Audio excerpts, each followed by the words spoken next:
Hello, everybody, and welcome back to another episode of Untethered. This is the political edition where we discuss the current political issues that are taking place. Some of it might be weeks behind, but that's okay because we're cool like that. We have a way of making a good conversation out of politics, no matter how old it is, believe it or not. With me, we have Mr. Mark Edworthy from England, and we also have Mr. Robot from whereabouts unknown. Every Hello, folks. and tonight we are actually going to have an interesting episode. This one is going to be really good because Donald Trump has delivered once again. But before we get to that, we are going to talk about other issues that have been taking place around the world. Something that uh, Mark Edworthy was really, really excited to talk about. So, with that being said, Mark, do you want to discuss it first, or do you want me to pull up the information and read? Yeah. Prefer if you do just give us a briefing because I can't remember all the details without looking at it myself. So what I did is I pulled up a link from the BBC and they put out an article that said what is the Chagos Island deal between UK and Mauritius and Mauritius. Mauritius. Now the UK has signed a 3.4 billion pound, 4.6 billion pound deal to hand over. The argument, the actual numbers are questionable because it's a 99-year deal, and by independent numbers, it sort of calculates to 30 billion approximately over 99 years. For 99 years. Yeah, and that's not including inflation, so it's probably going to be a lot more. Okay. So the deal is to hand over sovereignty of the Chagos Islands to Mauritius while retaining control of Mauritius. Mauritius while retaining control of a UK US military base on Diego Garcia, the largest of the islands. Now, the Prime Minister, Sir Keir Starmer, says the 99-year agreement to lease back Diego Garcia will cost the UK £101 million a year and is necessary to protect the base from malign influence. Mauritian Prime Minister Navin Ramgoolan said the agreement completed the total process of decolonization. The UK opposition leaders and some Chagosians, now residents of the UK, have criticized the deal. Is that enough to start out, or do you want to go further? Okay.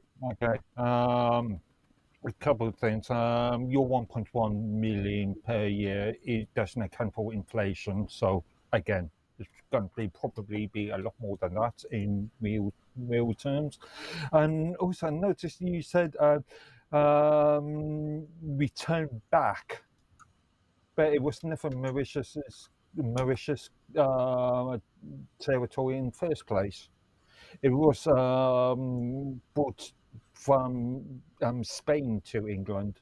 It was purchased from Spain, and Mauritius, yeah, didn't have any rights to that group of islands that the group of islands in the first place.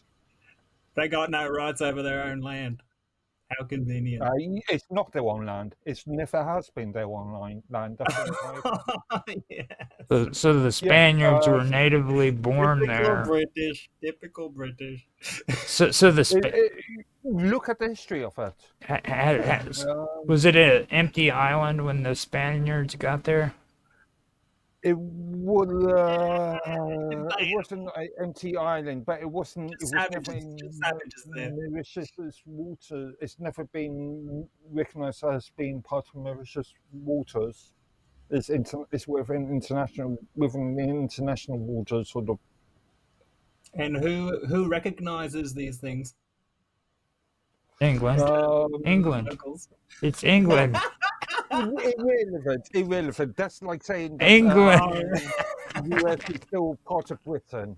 Experts agree that You we had don't own you had that the grin US on your is still face. from You know, Australia. freaking, we busted you, dude. 'Cause it's true. You know it's true. English is the one. England is the one who determines that shit.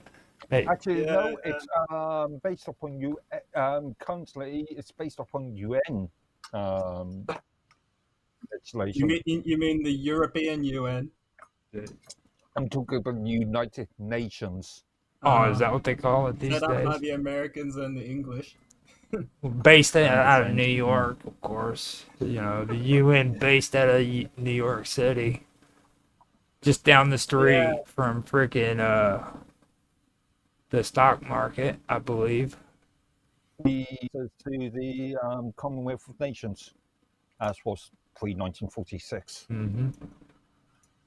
So now the Tango Islands is officially known as the British Indian Ocean Territory, and are located in the Indian Ocean, about 5,799 miles south east of the UK, and about 1,250 miles northeast of Mauritius.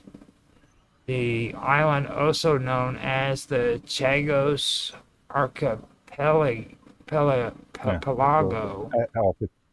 Yeah.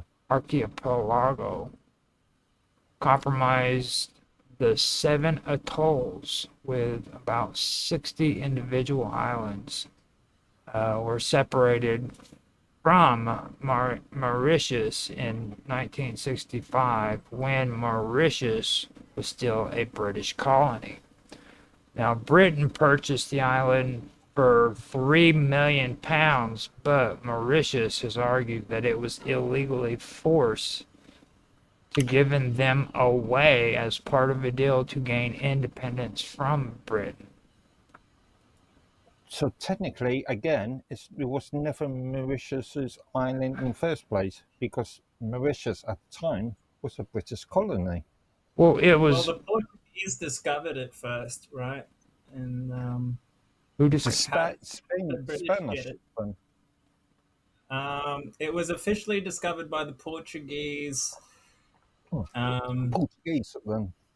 in the 1500s or 1502. I don't know when the Spanish got there. Okay, I might have got confused between Spanish and Portuguese. now also understand too, like, this is land of no return here. This is like freaking, when sailors go into this area, this is the end of the world to them. You know what I'm saying? So you're talking about a region where, like, there's not very much civilization going on there. You know what I mean? Well, that's true. There was no native population supposedly there before the colonization. Precisely. So yeah, you could even make an argument that you had Mauritians on that area beforehand, because It became a again, it became a pretty popular like trading hub from memory. Um, a lot of the ships stopped there from all sorts of different countries. The Dutch colonized it in it's a very good. 1633, and it ended in 1710 with a brief interruption in 1658. It and 1666 during the year of the Great Fire of London. In The the island yeah, was not The permanently inhabited for the first 40 years after its discovery by the Dutch. Well, Okay, this- the modern issues. First of all, the um, native islanders, it has been reported that there is a majority of natives that wish to stay within British, as a British yeah, Commonwealth country, yeah. It does say as a that. British. Um, Also, there was the entire argument if it was ever owned by Mauritius in the first place, which I've already disproven, and also, yeah, the US did get involved a couple of months ago, just after it was announced that the US was going to veto the vote. They had the power of veto in this, and it never actually happened. Um, there was the other issue is that because where it is based, technically off the coast of Africa, sorry, yeah, East Africa, it's a and because the military, US and UK military base there, it's a good place for Chinese interests. well, And yeah, it's a highly strategic point, especially yeah, if South Africa goes to shit right now after this new government and stuff. It's going to be the only secure way to get ships around the point of Africa, Yeah. for trade. but and it just amuses me that we give away an island that was never Mauritius's in first place, and then we are paying for the privilege of giving it away.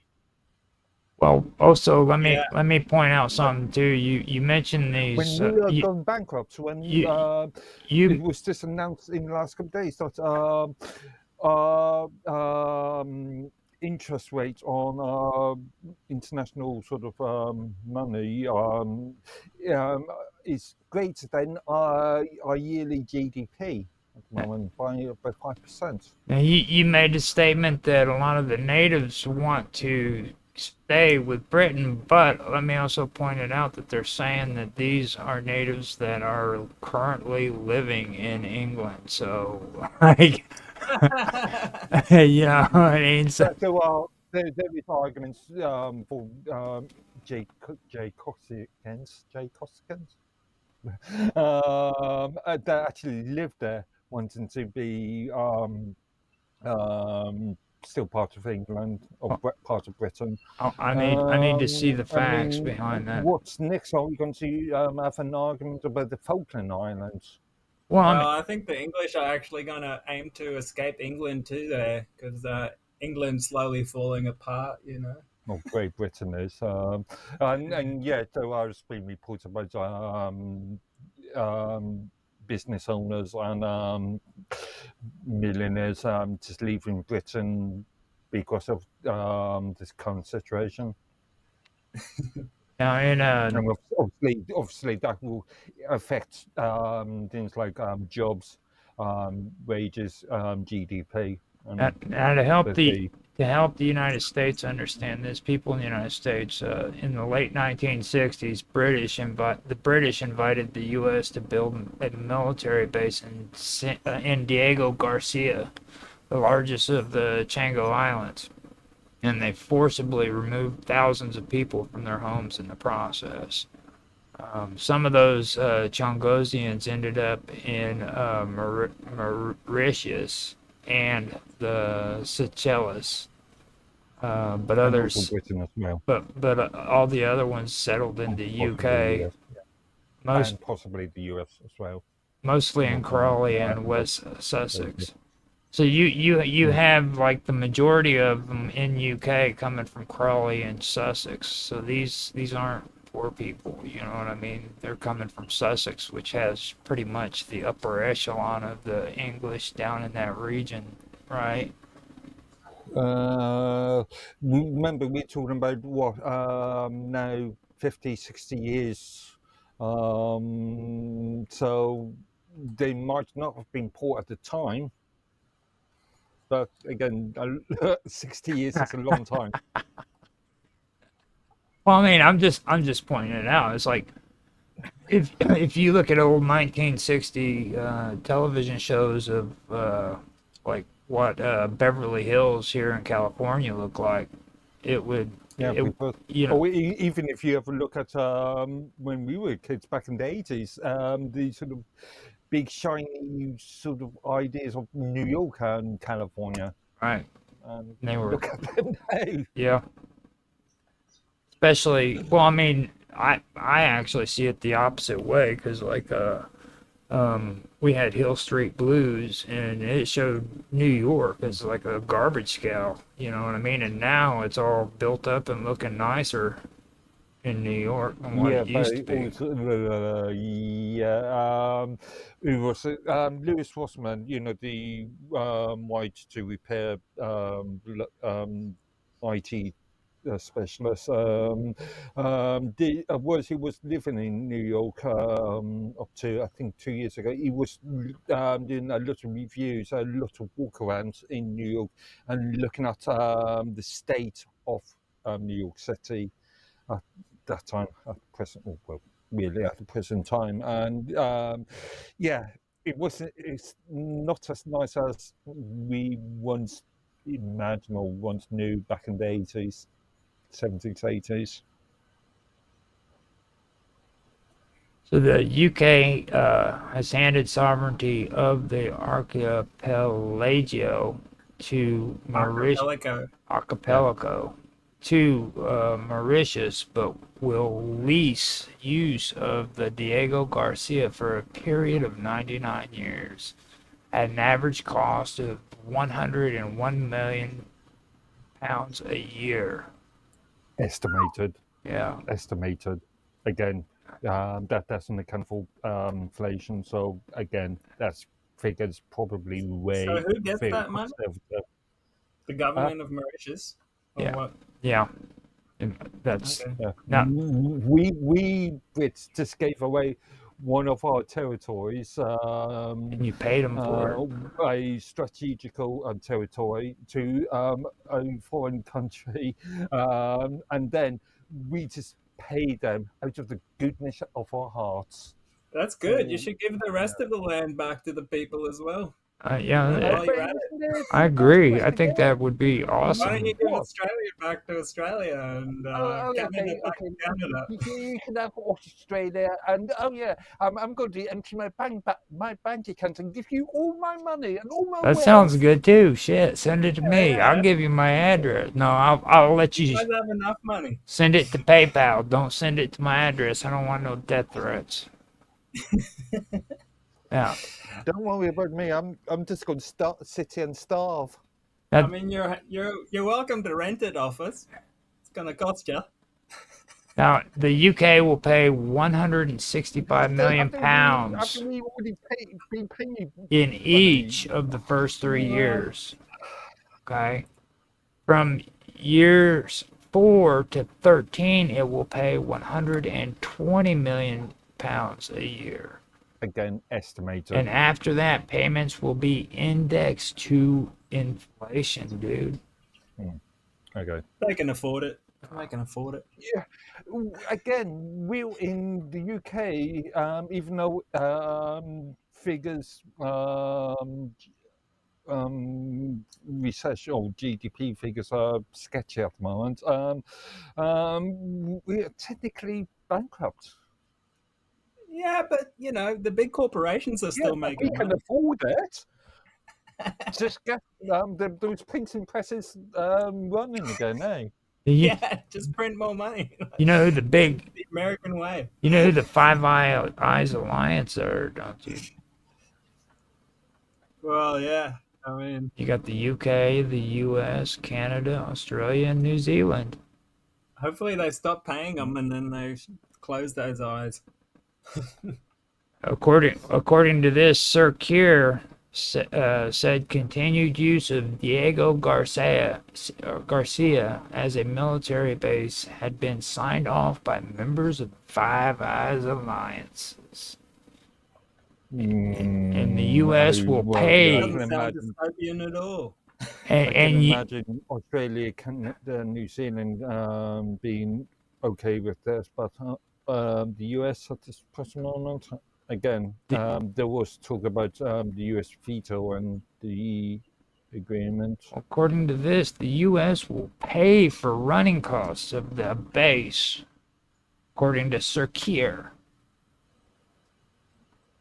Well, they are paying. They've always paid some running costs for the base because it's a US UK joint venture. So obviously they've been paying for. Well, we Britain, US have been paying for those bases for a long time anyway.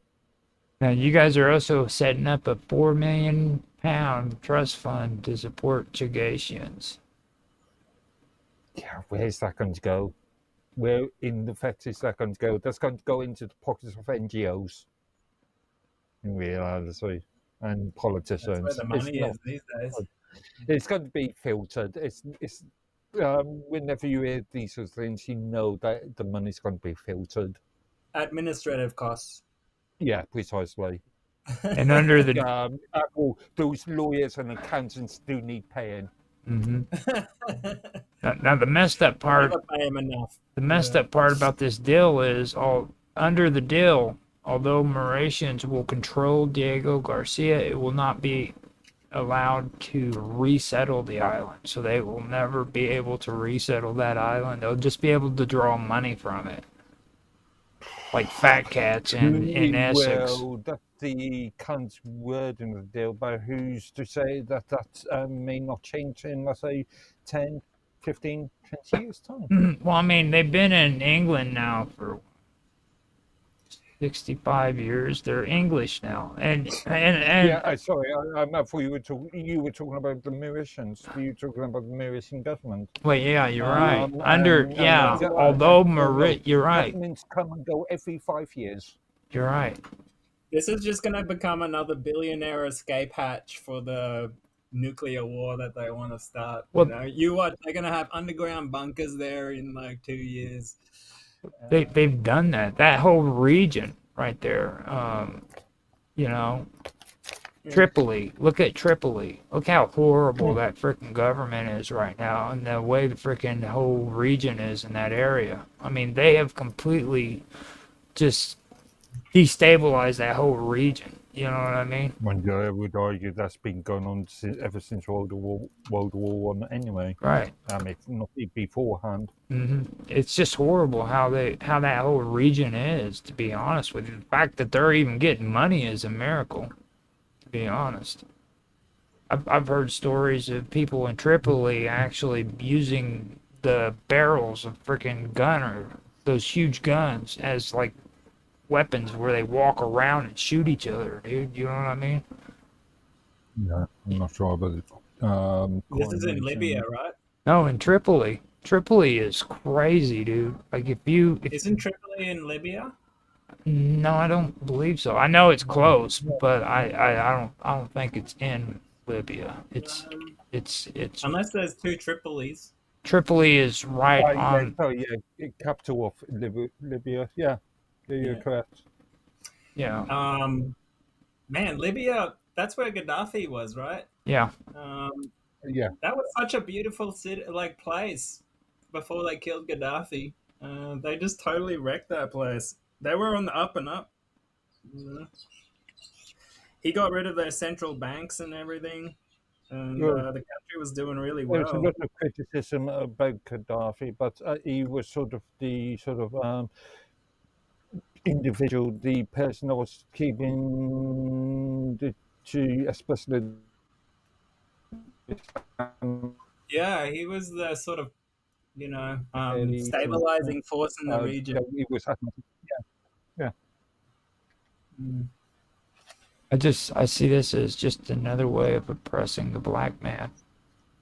Oh, please. I mean, What is this? or actually the black woman, because like Bernice Degassi is the one who's starting the complaint, and she's the one that's going up against the English government.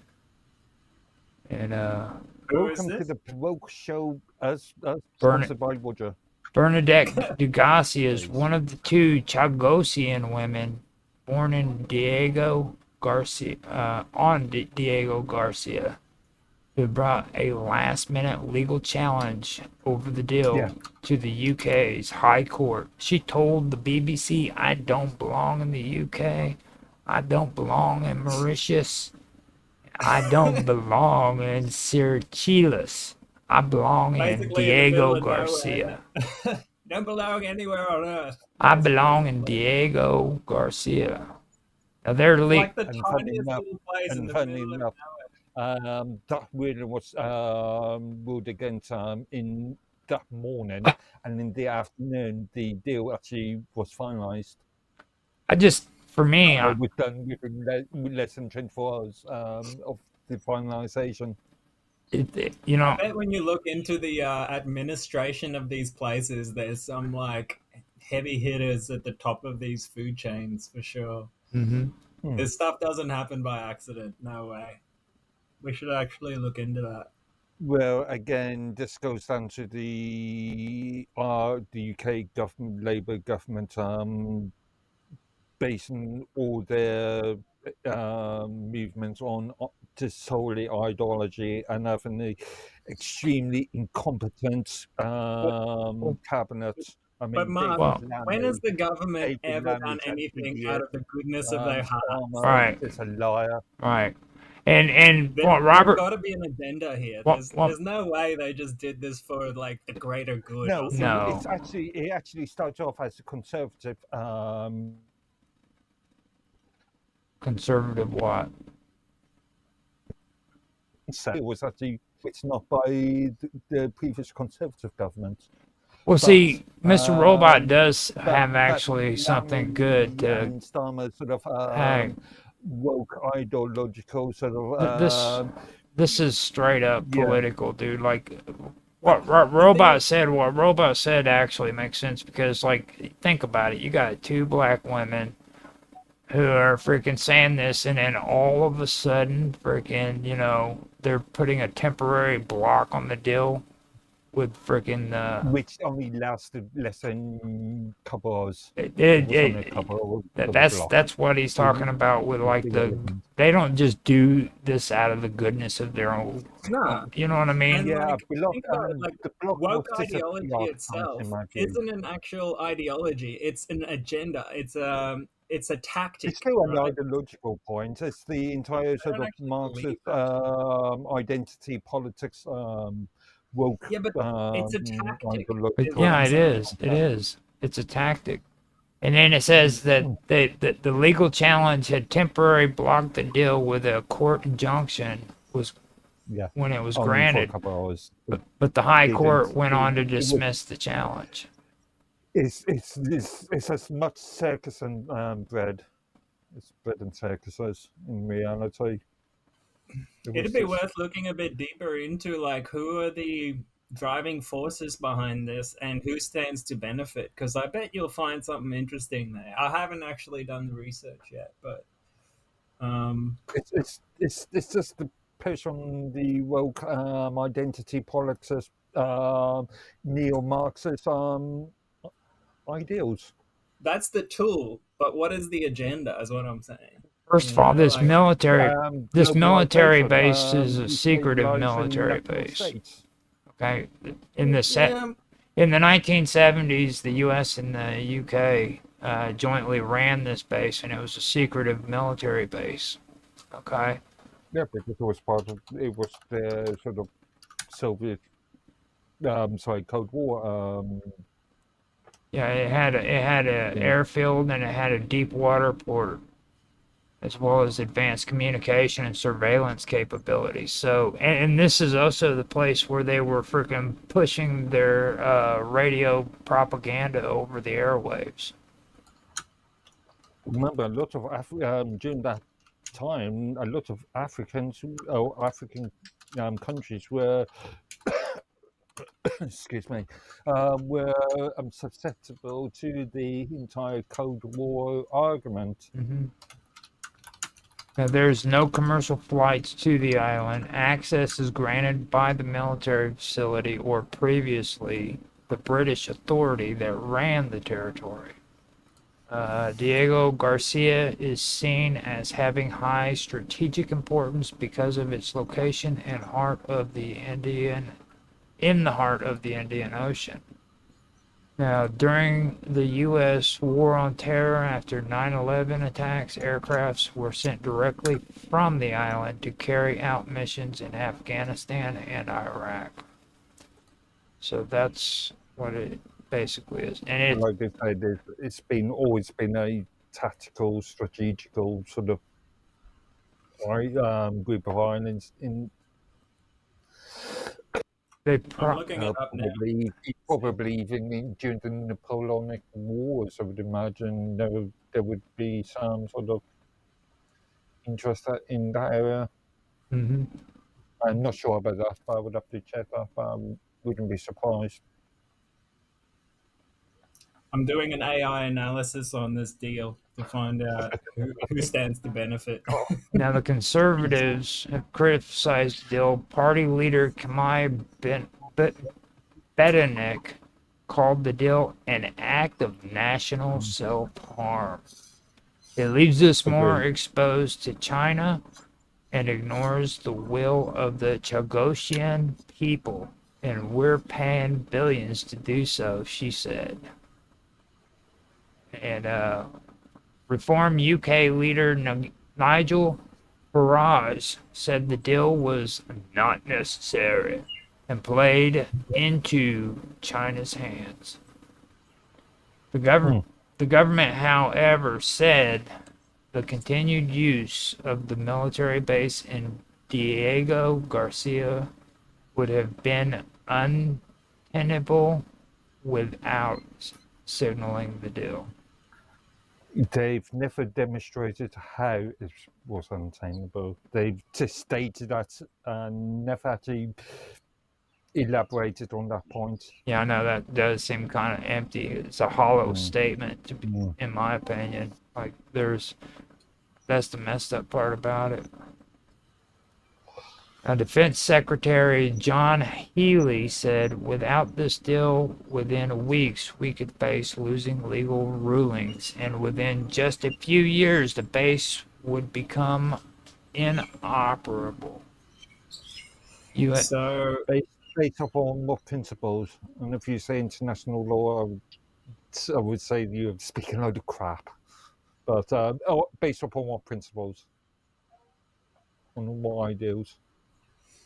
okay.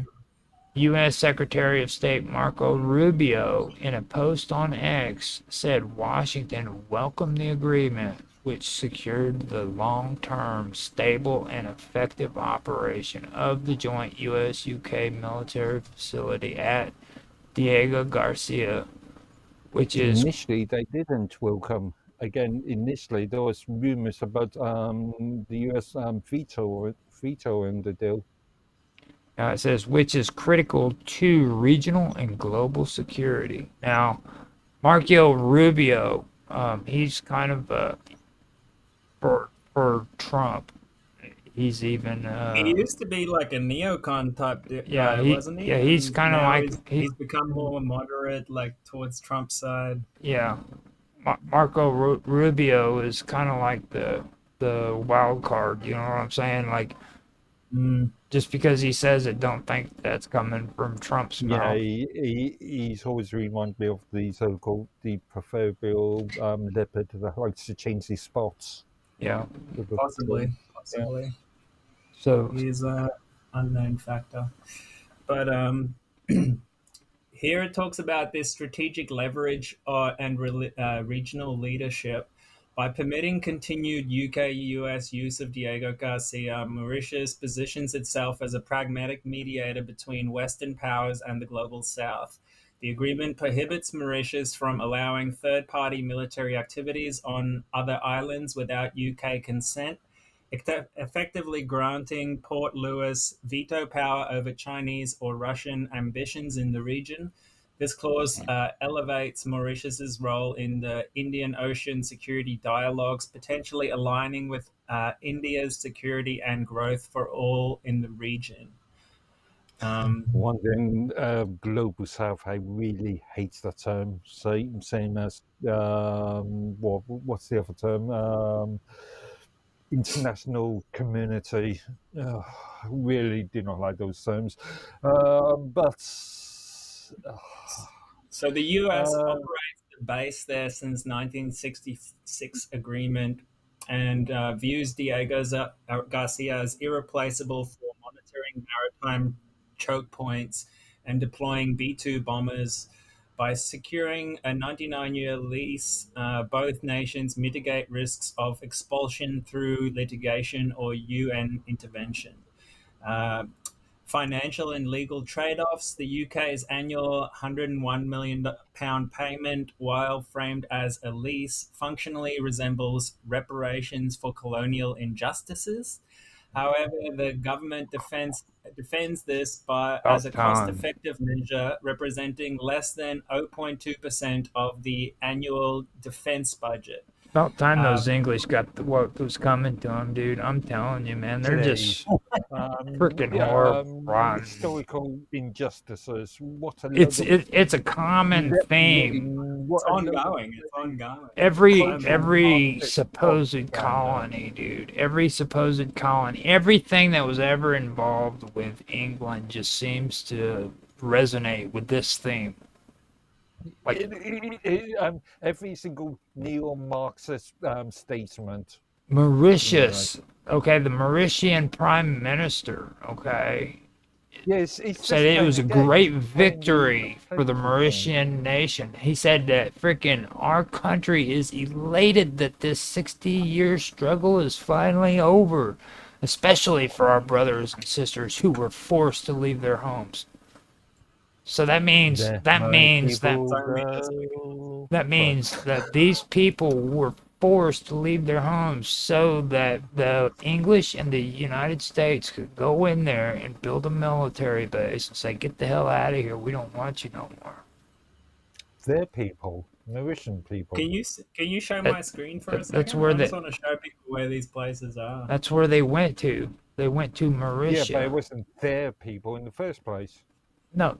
The people from that island migrated to Mauritius. Their people, as in you alluding to Mauritius's citizens. They all didn't. So when you said Mauritius, I actually was thinking of Madagascar, but Mauritius is this tiny little island just up the coast here. Group of islands, yeah. Holy you see that other one that's over to the east a little bit, or to the west.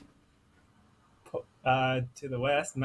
This Reunion. See that we're now right down in that area is where the other island is located at. It's I'll show you Diego Garcia.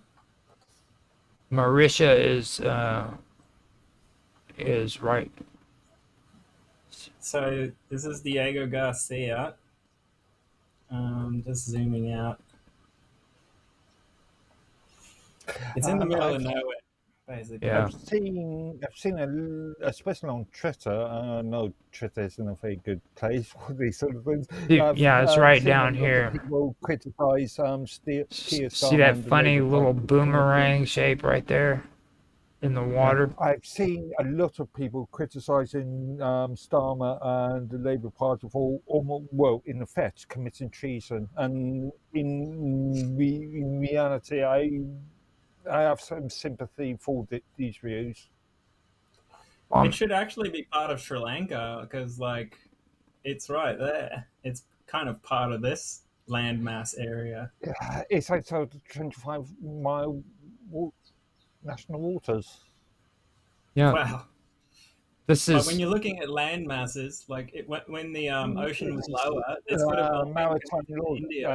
It's related to this. It's outside the 25-mile radius. But you can really see the strategic location of it from here. Granted. It's right. If you want to go anywhere from like this part of the world to this part of the world, you have to go past here, and you either have to go along India or you can go across and stop there. Like that's crazy. That is highly strategic. I, Indeed. that would probably be one of the major, well, like the chokehold or the choke. How do they say that? The chokehold, choking. Well, yeah, I mean, if you got airplanes or submarines there, if there was ever a big conflict in the Indian Ocean, that would be a massive advantage, which I hope never happens. But yeah, looking at I hate how we're like moving into the future. There's all these new technologies coming about. Everyone's gearing up for space travel and all this cool stuff, but then like the military industrial complex is just like gearing up for war and more war. It's like what This the right hell? here, are we gearing up for space travel? well, this right Yeah. here, That's not. this right here Musk is and them are going to have robots on Mars in 2027. yeah. Optimus There Prime. might be some private sector They've already interest got there, but they've already got private sectors two. are not national government. Reality Not, check. They already got national. 2 on Mars. So Yeah, but Yeah, I but mean, like again, human private. robots, that can actually do stuff. They're gonna actually, are you they're serious, gonna dude? start. Don't get Yeah, but we don't live in a technocratic socialist world just yet. We haven't got Jeff Bezos and Elon Musk ruling the world. now. Well, Not yet, anyway. we got the military-industrial complex ruling the world. Now Unfortunately, this and the story, bankers, national bankers. this story to me, it says something that is spiritual and it's releasing. It says that we are sick and tired of the English dominating our every freaking way of life. Like the Chongosian island belongs to us. So it's beautiful that freaking Well, empires in general. I wouldn't say just the British. I would say the Chinese Empire, the American Empire, the British Empire. They're all kind of collapsing under their own weight right now, and I think everyone everywhere is sick of it. To be honest. they're sick and tired of all that. You know what I'm saying? It's like I think that it's actually a good thing that they're doing this because Actually, I disagree. The only thing is, whenever like a big power collapses, it creates a power vacuum that other psychopaths want to fill, and that's where there's New World Order, WEF, United Nations, crazy people want to come in and go, oh, we'll be the new government, the world government, and Mhm. I It think is that's worth another recipe for It's disaster. worth noting that the Commonwealth of nations, the UK, British Commonwealth, is still fairly strong.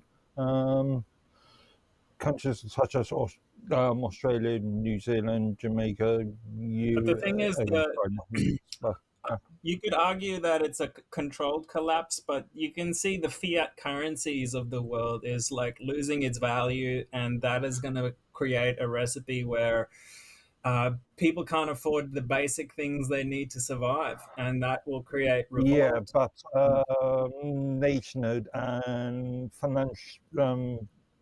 financial situations are two different sort of. Yeah, you shouldn't conflate the two. Yeah, but you can't have a strong military without finances to pay them, right? well, So I kind of had this conversation with Jaffe the other night whenever we were talking about Dave Mustang from Megadeth, and he didn't understand it because he doesn't. Well, you guys have this like English mentality, you know what I'm saying, and you get it because you either a part of England or you're a colony. I like how Um, you keep on using the term England rather than Britain. What is an English mentality? okay, now Nuts. you guys hear these terms like frickin' peace through uh, force, and you think that this stuff Didn't is Donald Trump say that? yeah. Donald Trump is the one. A lot of these conservatives push this stuff, and they usually get that from like the English. Okay, and like here's a good example. the English have this mentality, and they've always had this mentality where you have to freaking achieve peace through force, through power, through you know, and to dominate rather than Domination and control. right. The stronger power is the one who achieves peace, and they've always had that. If that's true, then why does the majority of Canada and majority of Australia still consider themselves as part of the Commonwealth? Why did they? Me Dude, and Mr. Wilmots, I dude. think a couple of months ago, were Well, I talking don't about. think they do necessarily. I don't think the people do.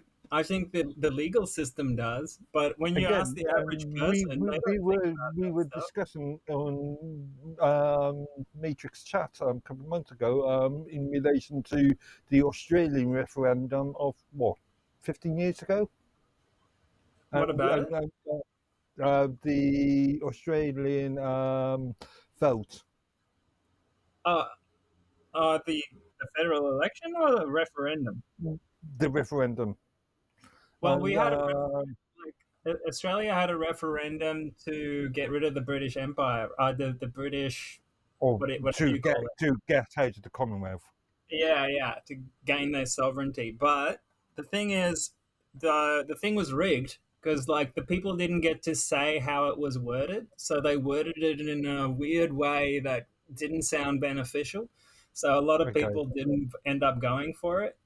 And the thing is, referendums aren't held very often. Like it's like once in a lifetime kind of thing, pretty much. And Technically, in most westernized countries, referendums don't have a legal power anyway. It's But only yeah, my issue with it is that the people don't get a say in how it's like when it's done, how it's worded, or anything like that. So there needs to be a new way to do referendums, and I, I, I'm m- I mean, the Falkland Islands is a good example of this.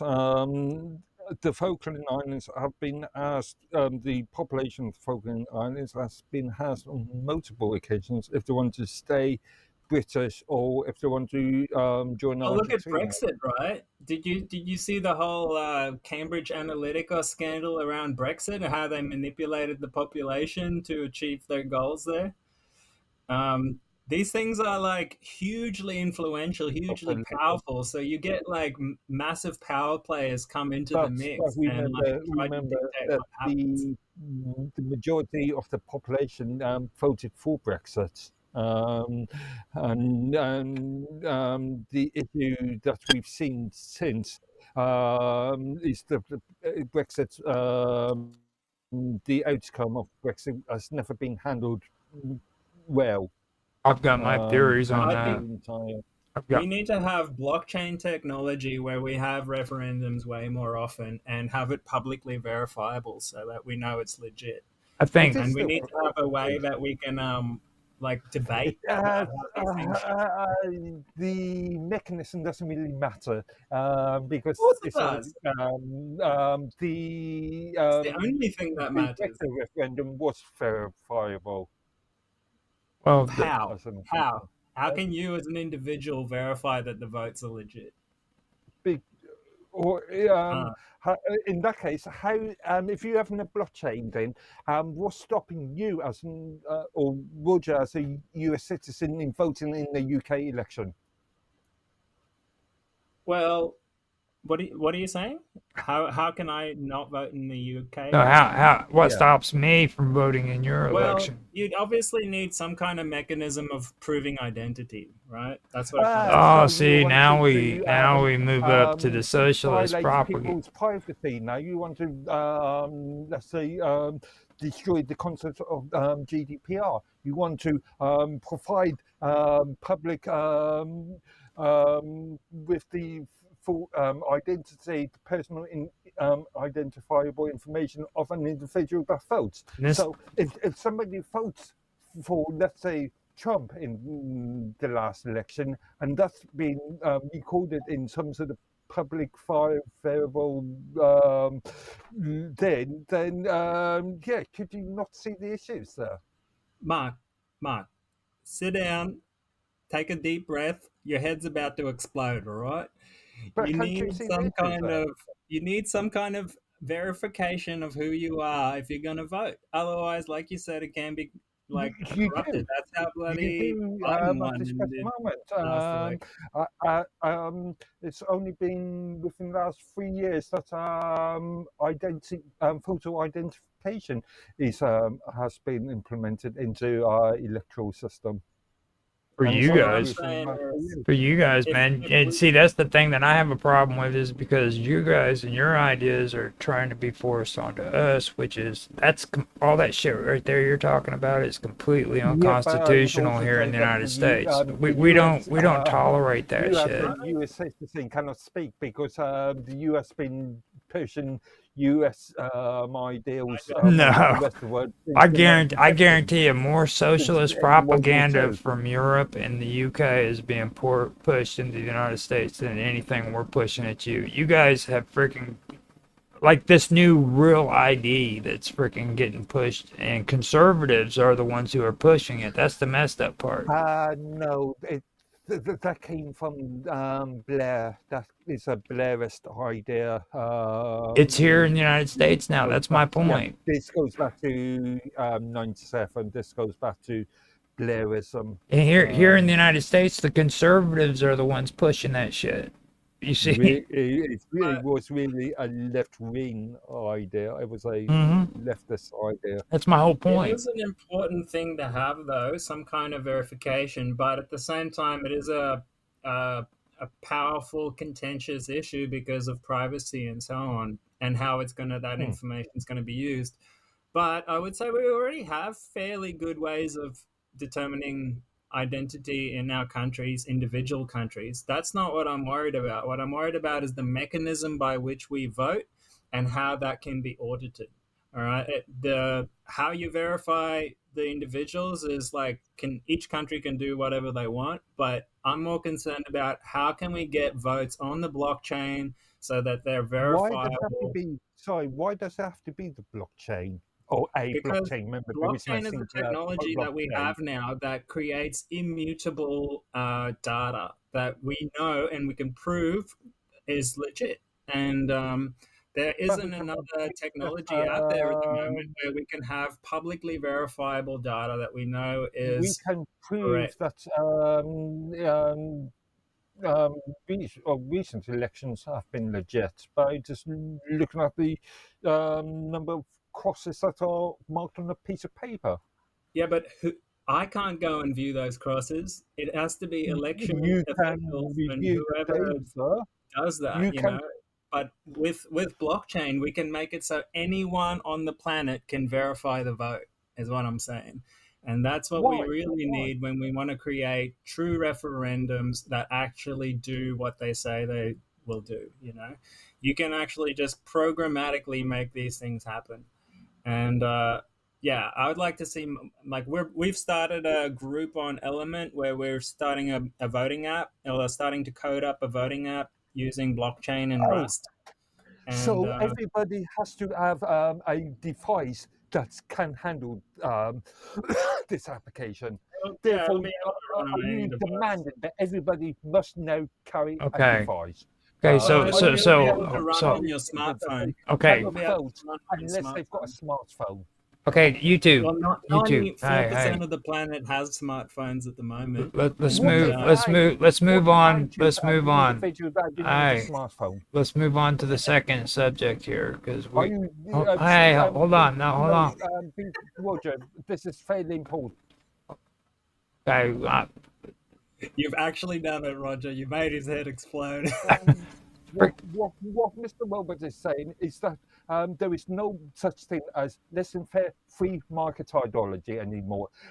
We must have these devices.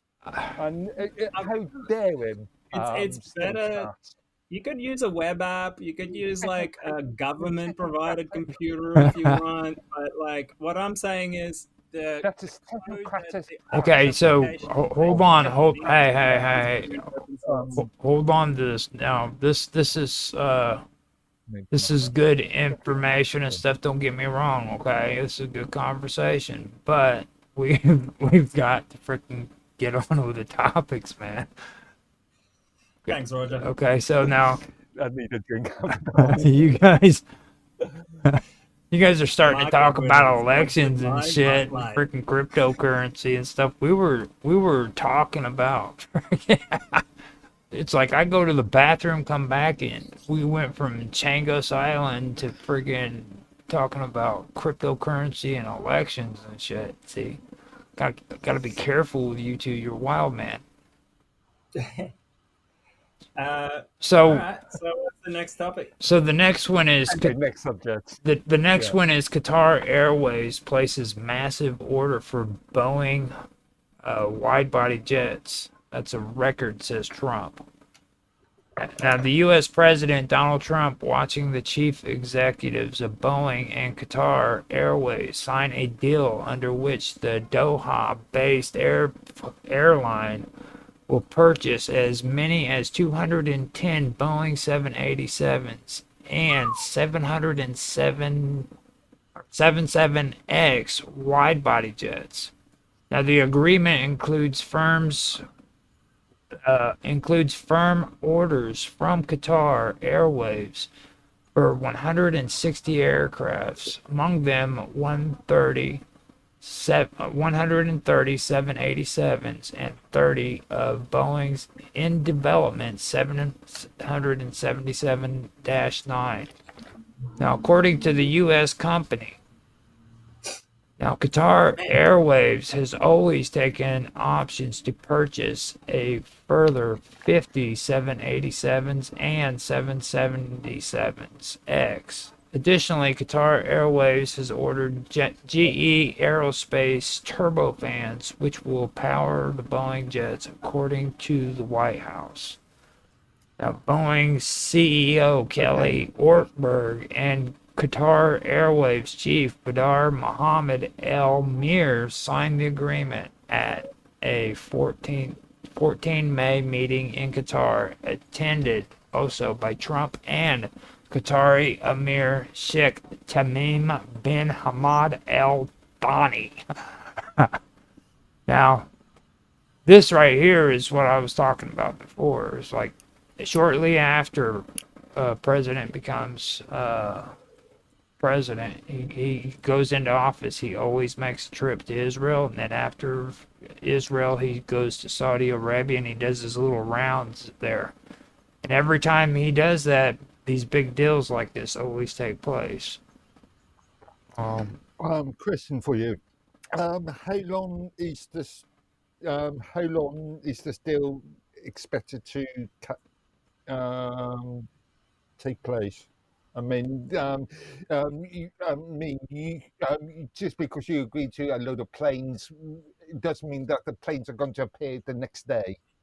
Yeah, that's exactly what it is. They're paying for it up front. This is no. So, yeah, how long is this going to manifest? I don't know why they're investing in Boeing, man. Boeing's gone to crap in the last few years. Their planes are falling out of the sky. They can't even build Trump's plane in like Okay. 10 years. It's And crazy to also, me that he... yeah, that was going to be my next question. They're fading out. Wait, before we go on, I just want to appreciate how beautiful Qatar is, man. It looks like something out of the Jetsons, eh? Like, Yeah. look at this place. Yeah, this place is. Like, we look like we're living in the Stone Age compared to this city. Like, yeah, and where did the money come from to Oil. build a lot of that? Oil well, magnates. from us probably. Well, Those were the oil magnates during the time when oil was actually worth something. You know what I mean? These are the people who became freaking billionaires because of freaking the oil industry. Now, Unbelievable. you know. Now, there's a lot of questions about Architecture in the city is amazing. crafting, but, Now, Trump is in Qatar to discuss expanding U.S. Qatar economic ties. Boeing and GE Aerospace secured a landmark order from Qatar Airways, a $96 billion agreement to acquire up to 210 American-made Boeing 787 Dreamliners. These things are being built in the US. Yeah, Boeing. That's all you to say. Yes. So in that case, that should create jobs. That should create some sort of great economic wealth within the US. Well, Yes. In theory, at least in theory. Well, the, didn't Trump say he got like $3 trillion worth of investment from those guys? well, this I'm not sure about the exact number. this deal by itself is a $96 billion agreement. Oh, again, over what period of time? From what I'm seeing, there's no time set. It's and the money. Until the planes are That's built. fucking well. I would almost bet that these people are paying the money up front. Mm, I would almost bet. yeah, You know, sounds like a bit of it at least. But irrelevant of the time span, it should But mean that there's more jobs in the US, now more this manufacturing jobs in the US. understand this is Boeing's largest ever wide body order and largest ever 787 order. from what I understand, just watching videos lately, is like Boeing's standard of quality has gone down significantly Yeah, because of their DEI kind of hiring practices, and like they just skimping on safety stuff, and they're getting cheaper. What do you call it? Components from China and others, and so they're at the On worst one point point, in their uh, manufacturing capability, and they're getting the biggest orders ever. okay. There's 2 points here. We are seeing more manufacturing jobs coming back to the US, so partially due to the trade wars, the tariff wars. Well, it's the Trump effect. Recently, Nvidia and Apple has created or in the process of creating manufacturing plants in the US. And the So semiconductor people. Yeah. yeah, so in theory that would reduce the reliance on China. And Still, I don't know what the raw material capacity is in America right now. They might still have to get some of yeah, that from yeah, that's a China. good see, question. that's one of the That's a good goals that question. that's one of the goals that Trump is trying to go for. He's wanting to get the industry, the actual metal and mining industries back up and going. Like he doesn't like the idea of Detroit sitting freaking abandoned. You know what I mean? That was the largest car freaking manufacturer in the world at one time, and And now then this is where international politics comes into play. Things like the Ukraine rare metal still issue manufacturing. and the resources in places like South Africa. Right. And see that is something that brings me back to England too. You know, whereas England is having issues because of their subjects, the United States, we're being gracious and we're making big deals with these poor countries like Qatar, and Oh, Qatar is only we're reaching poor. out to them Only poor. with our graciousness and saying, "Look, you can buy our products." Oh well, no, it's just good Well, economic sense, isn't it? it's If you yeah. are a producer of a product and you've got a country that wants to buy your products, that's just good economics. Well, what Trump's trying to do right now is actually save the United States from itself, because the way it was printing money would mean it would have the servicing its debt with the not inflation. What's the word? Um, uh, Interest. they have Superinflation, to service their debt would have cost $1 trillion a year just to service the debt on the American dollar, right? and Mm, so yeah, his only option is to either spend less money or start producing more and having more economic output, and And so it's one of his only options right now, really. Now, D points for a minute, Roger. Sorry, Mr. Robert. I saw a report. I think just yesterday, and I can't remember if it was Microsoft or Face or Meta platforms.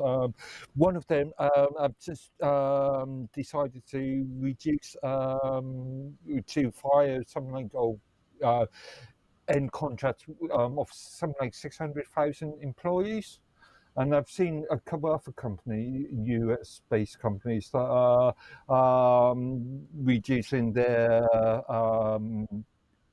recruitment, the staff numbers, and part of the argument is related to DEI hires, people being hired just because of the colour of the skin or the sex that they are, the DEI arguments, and doing in reality irrelevant, non-profitable jobs, or jobs that don't really aid in the creation of the profits of the company. Well, now the thing about it is too is you got to think GENX. Okay, that's not just freaking Boeing as well. I mean, Rolls Royce is going to be making big money off this too. You know what I mean? That's actually British, isn't it? GE Aerospace. Yeah. Is that who makes the engines or what? Yeah, they make the turbines. Yeah. I'm not sure about employment in the UK because there's a big argument about the lack of manufacturing jobs in the UK at this present moment. Anyway, I believe from what I remember, they were actually build factory in the UK. Sorry. They're actually. I know they are related to Boeing, but don't they have an association with Rolls-Royce though? Potentially, I would used to. I don't know the current situation. I'd have to do some research on the current situation. I've got a question for you, Roger. Yeah. Have you ever seen an American president going overseas and making deals for corporations like Trump does? Because I can't think of it. That's what I keep telling you. This is actually tradition. They all do it. If you pay attention to just after a president gets into office, they make it a point to travel to frickin' Israel. Then from Israel, they go to frickin' Saudi Arabia. And then from Saudi Arabia, they go to Qatar. And they make their rounds. Okay? Yeah, but I thought that was more for political reasons. It's for political and financial. Well, political, economic, yeah, it's all single package sort of thing. You see what they do is they're the delivery man. They stop in at Israel to get all the money from the Jewish bankers, and they send it down to Saudi Arabia so that Saudi Arabia can frickin' annihilate the Yemen. And then they go to frickin' Qatar, and they frickin' sell Qatar. Hey man, I'm going to caveat that with the term alleged. Well, that's what the general consensus here in the United States is. Remember, the Saudi Arabia is an extremely rich country in itself. I would believe an American over an English person any day, ladies and gentlemen. When it comes to this topic right here, trust me. And I would believe an English person over a Jew. Are you disputing that Saudi Arabia is a rich country? What it is both. Okay, Israel knows that Qatar is an issue. They know that they're a threat because there's a lot of historical evidence that proves that people from Qatar are actually the true people of Israel. Okay, because in the Bible it says that there was Judea and then there was Israel, and Israel was taken into captivity by the Babylonians, where the Judeans fled south. Okay, now this is written into the Hebrew Bible. Okay, and that causes a lot of friction Sure. between Israel and Yemen, because Yemen at one time made claims that they were actually descendants of the true Israelites, and even though that Israel and Saudi Arabia has problems, they both agree that Yemen is an issue. Okay, because the Yemen are always attacking Saudi Arabia. There's a lot of conflicts between those two. You see, so they have a the enemy. The enemy of my enemy is my friend is basically what it comes down to. You know what I mean? So Israel sends money to frickin' Saudi Arabia to support them so that they can do attacks on Yemen. That's basically how it plays out. Again, I've Is not seen Yemen any always actual the evidence of this. I've raw heard end? rumours, but I've not seen it. Speculation, but I've not seen any evidence of Just this. look at the cities. If you want to see evidence, Yeah, look at the demolished cities that are sitting in waste, and people are dying every day because of freaking attacks in Yemen. But yeah, but you got to but remember the again, you are historical conflating origins. wars with international politics. If I provide any evidence of this. I mean, we could have an entire argument about inside the Beaufort Treaty and what happened in World War One or during World War One and also World War Two, of the two Beaufort treaties. But um, again, I think your argument is more speculation than an The actual Qatar fact. Peninsula Your has been argument. inhabited for at least 50,000 years, as evidenced by Stone Age tools and encampments discovered across the arid landscape. Archaeological expeditions in the mid 20th century uncovered over 200 prehistoric sites, including flint spearheads, pottery fragments, etc. Um, Among the most significant findings are the artifacts linked to the What has Ubaid this got to do? civilization. Yep, Sorry, what relevance has that the to Ubaid, what we're talking about? the Ubaid. Well, That's got I'm no looking into relevance at like what all. are the historical origins of the Qatari people, right? And the Empires Ubaid come with civilization like, flourished around 6,500 BC to 3,800 BC. Um, This is in the Arabian Gulf. By the 5th century BCE, the Greek historian Herodotus documented the presence of Canaanite seafarers in Qatar, describing them as skilled navigators who dominated regional maritime trade. This aligns with the geographer Ptolemy's reference in Gatara, a settlement believed to correspond with ancient Qatari town of Zebara, a pivotal port in the Gulf's trade networks. The peninsula's relevant. I didn't want a history lesson. Just get to the point, please. He's ready. Is it? I don't know the point. I'm busy reading it. So calm down. So you're just giving us an a history lesson without any context in what we are talking about. Mhm.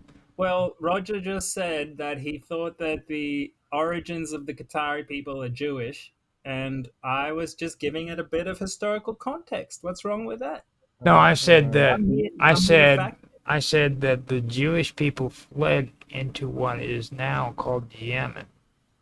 Okay, Yeah, but south.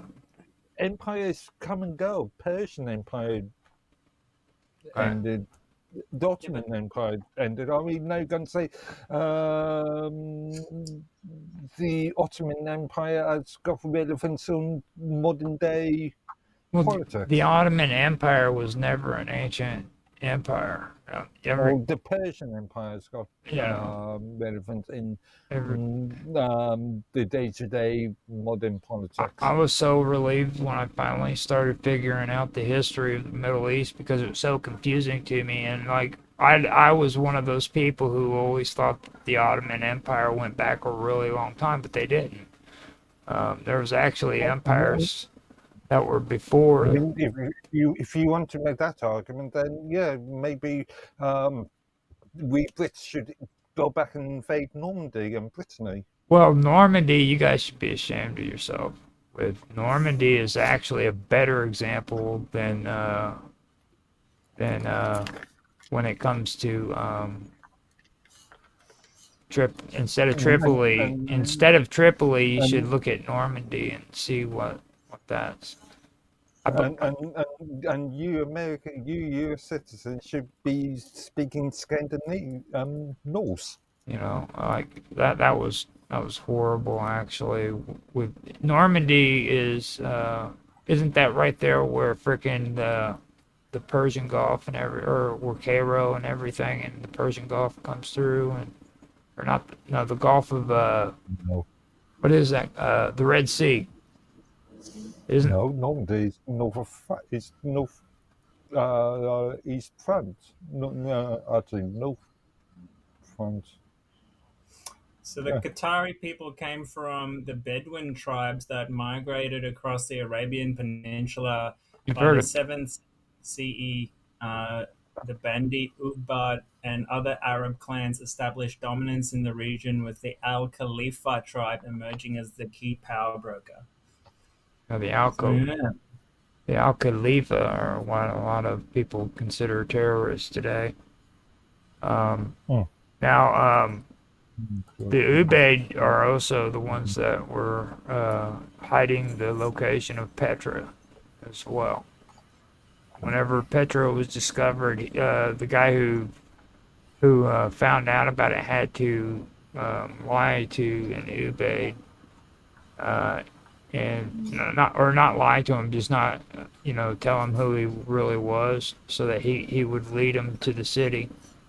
That's how he actually found out where the city of Petra was. But the Ubaid kept it secret for quite a long time. It, did the springs in Petra dry up? Is that why it No, they disappeared? they still have reservoirs. I've seen documentaries of them where they've shown freaking water still in the wells because they have waterways, causeways that So were what happened to the city then? It's gone now, isn't it? no, it's still there. It's still there. What? Yes, it is still there. You can see videos of it and everything. It's beautiful. It's Yeah, the stones are still there, but there's not a city anymore, is it? yes, there is an actual Yeah. city of Petra. It's beautiful. They've got Wait, where is they, Petra? they've Is it? got little waterways that whenever it rains, these waterways will collect the water and send it into wells, and that's how they used to collect their water from all over the place. As a matter of fact, in the Bible where it says freaking Moses struck his cane and water came up, that was just within freaking distance of Petra. So was Okay. Aaron. So was Aaron's burial site. Moses' brother. A lot of people don't know that. He was buried just a short ways away from Petra too. Isn't that I amazing? think we diverging from the entire subject. It's Well, I pretty much mean, all they're going. we need to have a discussion on what was talked about the I'd love to people go there. the people from Judea flying south. You know what I mean? Where would they All right, let me look that up. where would I they don't. go? Would they go to maybe the burial site So, so you're saying Aaron? after Egypt, they traversed the desert, got to Israel, and then what? They, After the Persians, they fled south. what happened is the Babylonians invaded is Jerusalem, and Babylonians or Persians? the Babylonians. Okay. The This per, is Oh, that's all fa- the this is Persians all were actually the fascinating, ones who but freed the Jews from captivity. this is all fascinating. But I can't see Babylonians or Persians creating Boeing airplanes. Oh yeah, that's true. So pleased. That is true. well, But yeah. we were talking about these presidents who make a trip to Israel and then they make a trip to Saudi Arabia and then they go to Kuwait and then they go to I believe They may end up in Qatar too. I'm pretty sure they would end up in Qatar. That's one of the major players in that area. You know, Right. so and that's just my take on it when it comes to that. So and I'm not gonna be playing need some references. Where's your sources and stuff? This is untethered, and that's what we're doing here. We're having a But as conversation. I was saying before, this should aid in bringing jobs back to the US, Yeah, it will. I believe it will. which is the important factor that we should really consider in this. Well, I mean, I like the idea of the fact that we speak out of one side of our freaking mouth saying horrible things about Muslims and Arabs and all of these things, and then we turn around and we go make one of the biggest deals Boeing's ever had with, guess what, the Arabs and the Muslims. So, I mean, stop speaking with a forked tongue, you know what I mean? I get a kick out of that, and Stop being a warmonger. You know, yeah, you know, moral of the story. basically. It's that's the one thing that really rings out with me on that one. This is a huge deal, and who do they go to freaking make the deal? You know what I mean? They go, Did you see how they welcomed Trump? That was pretty impressive. yeah, yeah. I mean, and Yeah, no, to me it just shows like, make friends, not enemies. Like today's enemies is going to be tomorrow's friends. Just don't do it. well, I mean, you know where the money's coming from. You know who's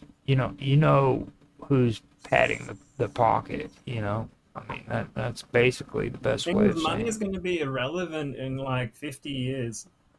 And it's going to all According to you, I'm not as optimistic as you, let's just say. the thing is, like all the the difficult jobs of like extracting things and building things is going to be automated, and like we're going to have more than what we need. So I just don't see finances I coming into think it. It's going you've to be been more about watching far too relationships. much Star Trek. I think, yeah, you've been watching that sort of utopian socialist. Mate, where are you living? We're in the future. Don't you Huh. understand? We're not Like, in the future, we're we're in the present. nah, mate. We're living in the future now. We got freaking jetpacks and hoverboards and bloody spaceships and like AI robots that are cruising around, kickboxing each other. Like, come on.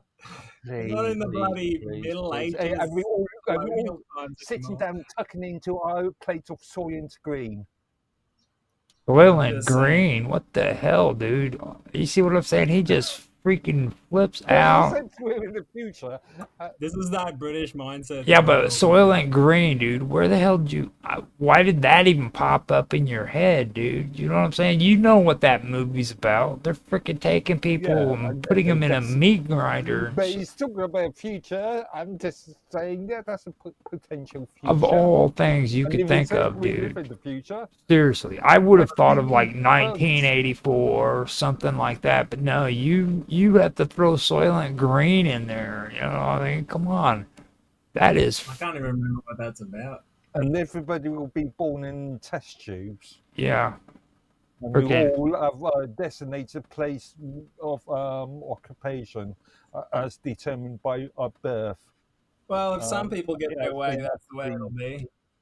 And But, I If think we let this, I think that right there, what you just said, proved a pretty good point that the younger generations need to know what Soylent Green is because, like you just said, you've never even heard of that term before. Okay, that was probably one of the most controversial freaking stories ever freaking put out. I mean, dead serious.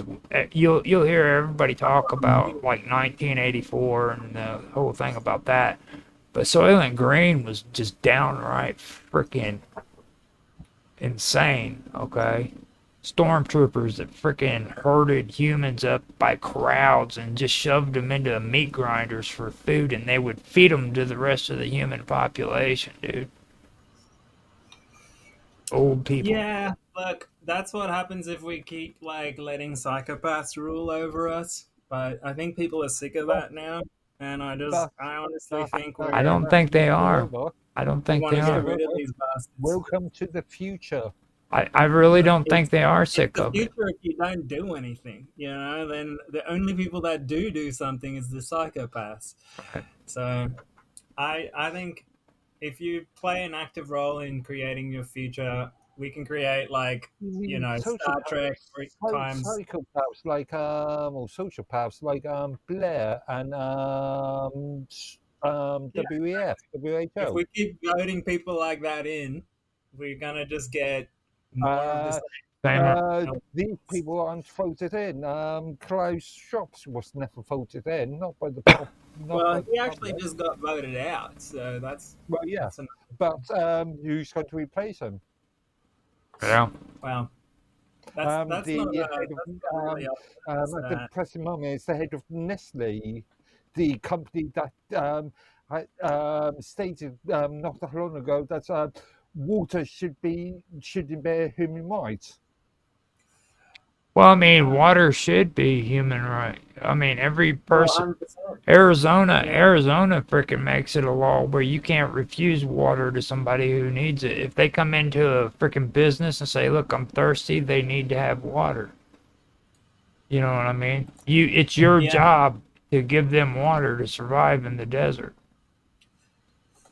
If you, Well, yeah, I agree, and that's the way the ancient Aboriginals worked as well. Even if someone was from a different tribe, if they ask you for food or water, you have to give it to them. well, I don't know about food, you know what I'm saying? But I mean, water definitely because, Well, I mean, if someone is starving and you don't give them a bit of food and you have a bunch, dude, then there's you're shitloads. actually like enabling their starvation, There's right? there's shitloads of food sources though. Like cockroaches have shitloads of freaking protein in them. You know what I mean? Like I mentioned earlier I'm talking about in the on context of Matrix. like if you're in the desert and you're Yeah. sitting there in your campsite and you have a whole bunch of food, someone comes out of the desert, they're about to die, Well, and they yeah, ask that's you for food different. or Yeah, water. that would be But different. the same principle is the person you're helping today might help you tomorrow. You know what I mean? And if you go around saying no to everyone, eventually someone's going to say no to you. So I think it's better that we just help each other rather than try and dominate and control each other. It's my general outlook on it. That's where the hippie side of Mr. Robot comes out. It's not hippie, That it's way human the nature, entire man. It's how we survived through our ice ages and stuff. We helped each other. We didn't just like go and bloody feed on each other like we do Well, they now. didn't feed on each other, but they didn't just when some help each people other got either. food. Like when Yeah.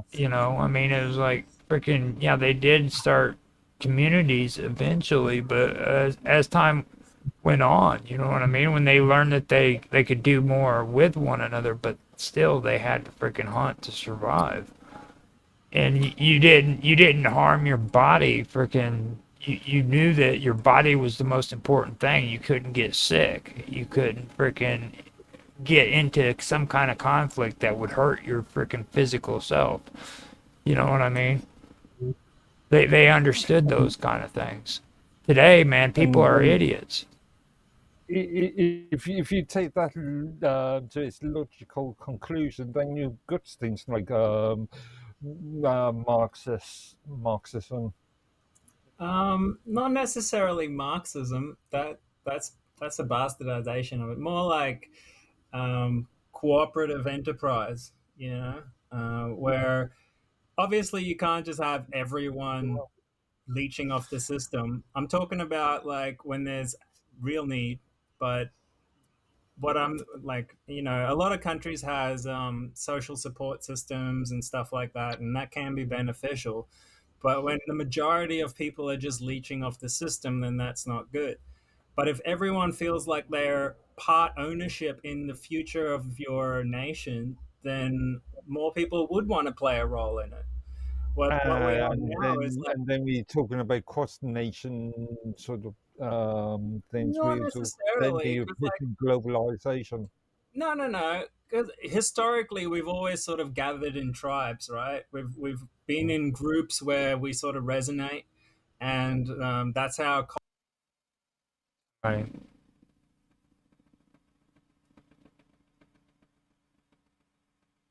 the Chinese people stick to themselves mostly. The bloody Italians do. Everyone sticks to their own sort of cultural group because they understand each other better.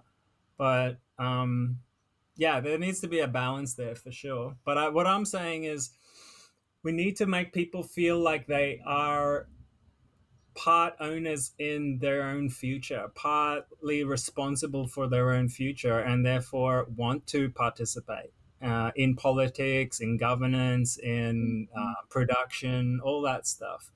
And that I would term that a cooperative enterprise rather than a sort of strictly capitalist enterprise. See, this kind of mentality is what brings Anyway, us into that's the what I'm. next What are we topic. talking Hold about up. again? This brings us into the next topic actually, because I this is thought this. Roger is meant to be the moderator. He's Hold on, hold disappeared on. on us. Now the next topic is the United Kingdom's farmer I think this is a good protests. time for the next subject, Roger. Yeah. Well, Oh, okay, what do you I think? was muted. Sorry about that. Now this brings us actually into the next topic, which is important because this is the kind of crap that's going on in England, and I love to trash on England every chance I get. Okay. Now, I've noticed. the United Kingdom's farmers protest. Now they are having issues about the same shit you're saying is good. This inheritance tax laws. Um, Now, mass protest organized by farmer organizations against new inheritance tax laws on agricultural assets have taken place around the United Kingdom since November of 2024.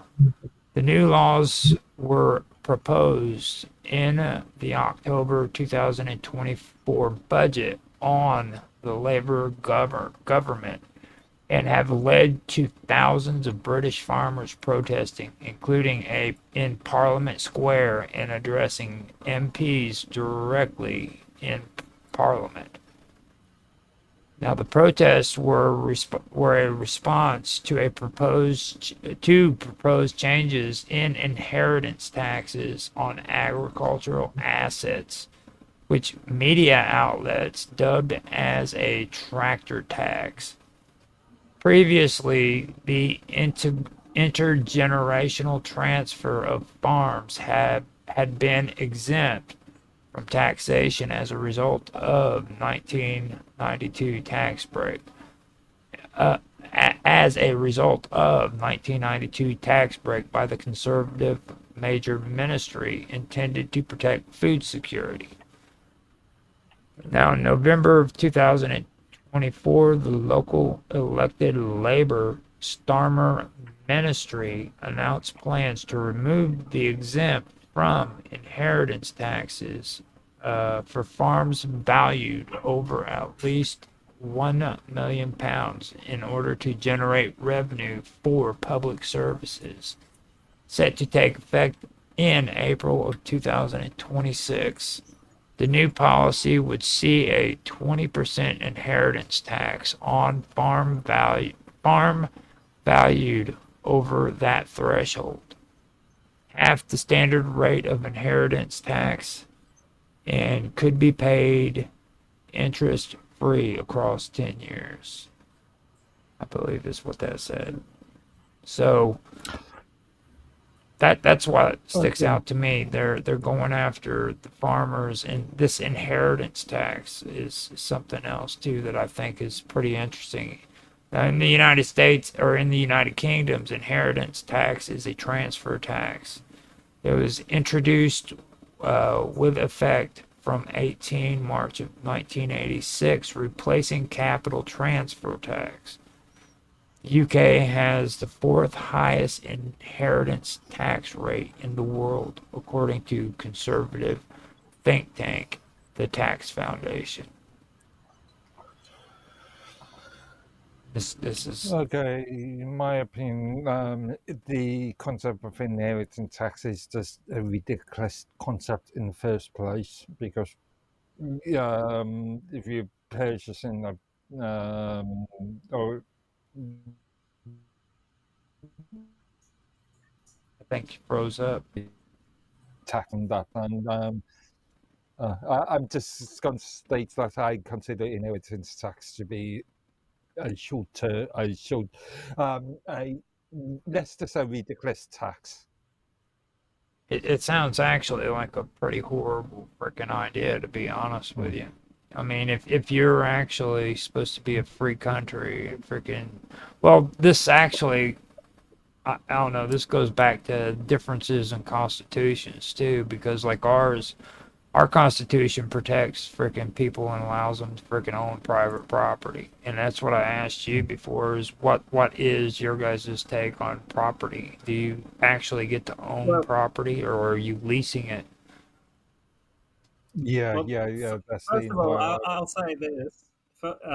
England has never been a free place. That's why the American people left there to go find a new place because they were under the thumb of the aristocracy there, and it's still the same today. I mean, what's the property inheritance taxes on the royal family? What's the inheritance taxes on the barons and the lords and stuff in England? Bloody fuck all, I'm sure. Actually, And inheritance tax has it a lot of the so-called baron sort of lords my point sort is, of this is a tax situations. on the This is peasants, why right? This is this is to keep the why peasants down. organisations like National Trust have stepped in to purchase estates or at least parts I don't get what your point is, Mark. individual. My, my point is that I'm just this, saying that you stated, you sort of alluded to, suggested that inheritance tax doesn't hit the so-called upper echelons, but it does. okay, but let's say it does, for the sake of argument. All right, these people have so much money that it doesn't actually affect them. All right, whereas farmers that are barely You keeping I'm their farms going. together, you Uh, put uh, an uh, uh, uh, extra tax on them, it'll affect them much more. Is what I'm saying. it's So not it keeps money though. lower Uh, classes low and the upper classes high is the it's not. ultimate effect. It's not money in the strict sense in the first place because it could be tied up in other projects. I mean, a business owner doesn't have really money because that money is being put in for it's already tied into, I don't know, factories and buildings and offices and other assets. So it's not actual physical dirt money. Well, see, Value the that I don't really care whether it's money or not. It's value, and um, my And point value is can go up and can go down. now see the whole premise of it is like these farmers are saying that even though that they're freaking asset rich, uh, they're cash poor. You know what I Hmm, mean? And hmm, they yeah. also say it creates a situation where the heirs of these farmers, once they freaking take over the land, would be forced into selling farmland just to meet tax obligations. Yeah, You see what I mean? which reduces food security in the country. And where will this land go to? It will go to companies such as companies that wish to build new buildings. Therefore, um, Now, I uh, that these field areas will become poorly or entire new towns, cities, or new um, um, residential areas with poor infrastructure to aid in well, in some cases, to aid in our immigration issues. Well, I mean, the thing of it is like the people that are that support the change, okay, they say stuff that's pretty freaking ridiculous too. Like they say that this helps to mitigate and prevent wealthy individuals from buying farmland to avoid inheritance taxes. Mm. You know what I mean? But that doesn't make any It freaking says sense. It says I here mean, because the ultra rich often have complex estate structures, including trusts and companies, which can be used to minimize inheritance tax liabilities. For example, the estate of Gerald Governor, the sixth Duke of Westminster, was thought to be comparable to the valuation of land holdings of £9 billion, yet the tax savings from such large estates are significant. Tax savings. Well, I mean, In contrast, the working so class not and middle only are class are you more likely suggesting to have the estates that do not exceed the threshold. yeah. so Let's see not if anyone is only are exempt you from suggesting this. a reduction in yeah, so not only are you suggesting a reduction in food security, you also saying that there's going to be less jobs because if these rich people are Hmm. using that money to create jobs, Well, I think and it's the just going to result in a government centralization of they power because you're going to have big funds come in like BlackRock and them, or like Bill Gates, and they'll buy up all the farmland that are getting sold off by these farmers that can't sustain it anymore. The jobs will still be there, but it'll be owned by fewer and fewer people. will they? And that actually does have an impact on Uh, food security because less I, people I make more decisions on more I people's disagree. sustenance. I disagree. I disagree because if a company, if a global company buys up the land and finds there is for various factors finding that their investment is not profitable, then what's stopping them saying, well, we don't need this land anymore. We'll go to another country and then that's cheaper. Yeah, but do you think they're going to give the land back? No, they're not. No, it will go to another private sector company, They'll and keep it. They don't. like I said, it will be built. And here's the other thing to Um, think about. What if that company becomes hostile to the people? If they decide there's too many people, let's reduce the population. Let's add or, more of or, or, or this or the other unregulated argument chemical to the food. is well, are the indigenous You guys don't employees have. are No, no, demanding too no, much money. no. You don't have Um, indigenous people, dude. Demanding too much money in Don't wages, play that then shit. let's just chip in a load of people from Timbuktu to replace No, them. we're talking about England, dude. You know you ain't got no indigenous people. You got freaking white crazy people. That's all you got. Freaking. See, they can do that shit in Australia. We can do it here in the United States and in Canada, but you can't do that. You don't have indigenous people. You are the indigenous. Wow, Anglo-Saxon, Anglo-Normans, So, probably wiped them out a long time nothing ago. like. I, Um, I think England's been freaking like white since the beginning of creation. Like back whenever they had like cavemen and everything, they were crazy white people butt naked running around Now they're even crazier. drinking tea. and this entire farm sort of issue is a big argument throughout Europe and But I even in don't the get your US. position, Mark. What is your And actual Um, alignment here? I don't get it. let me finish. This argument that's being used in the US at the bottom of the Wikipedia page you just showed, there were a couple of examples of protests in Norway, in Germany, and various other areas. Um, I think was at the bottom of the Yeah, page. Netherlands as Um, well. and this goes back to the sort of WEF sort of Yep, globalized sort of new eats the bugs argument. exactly.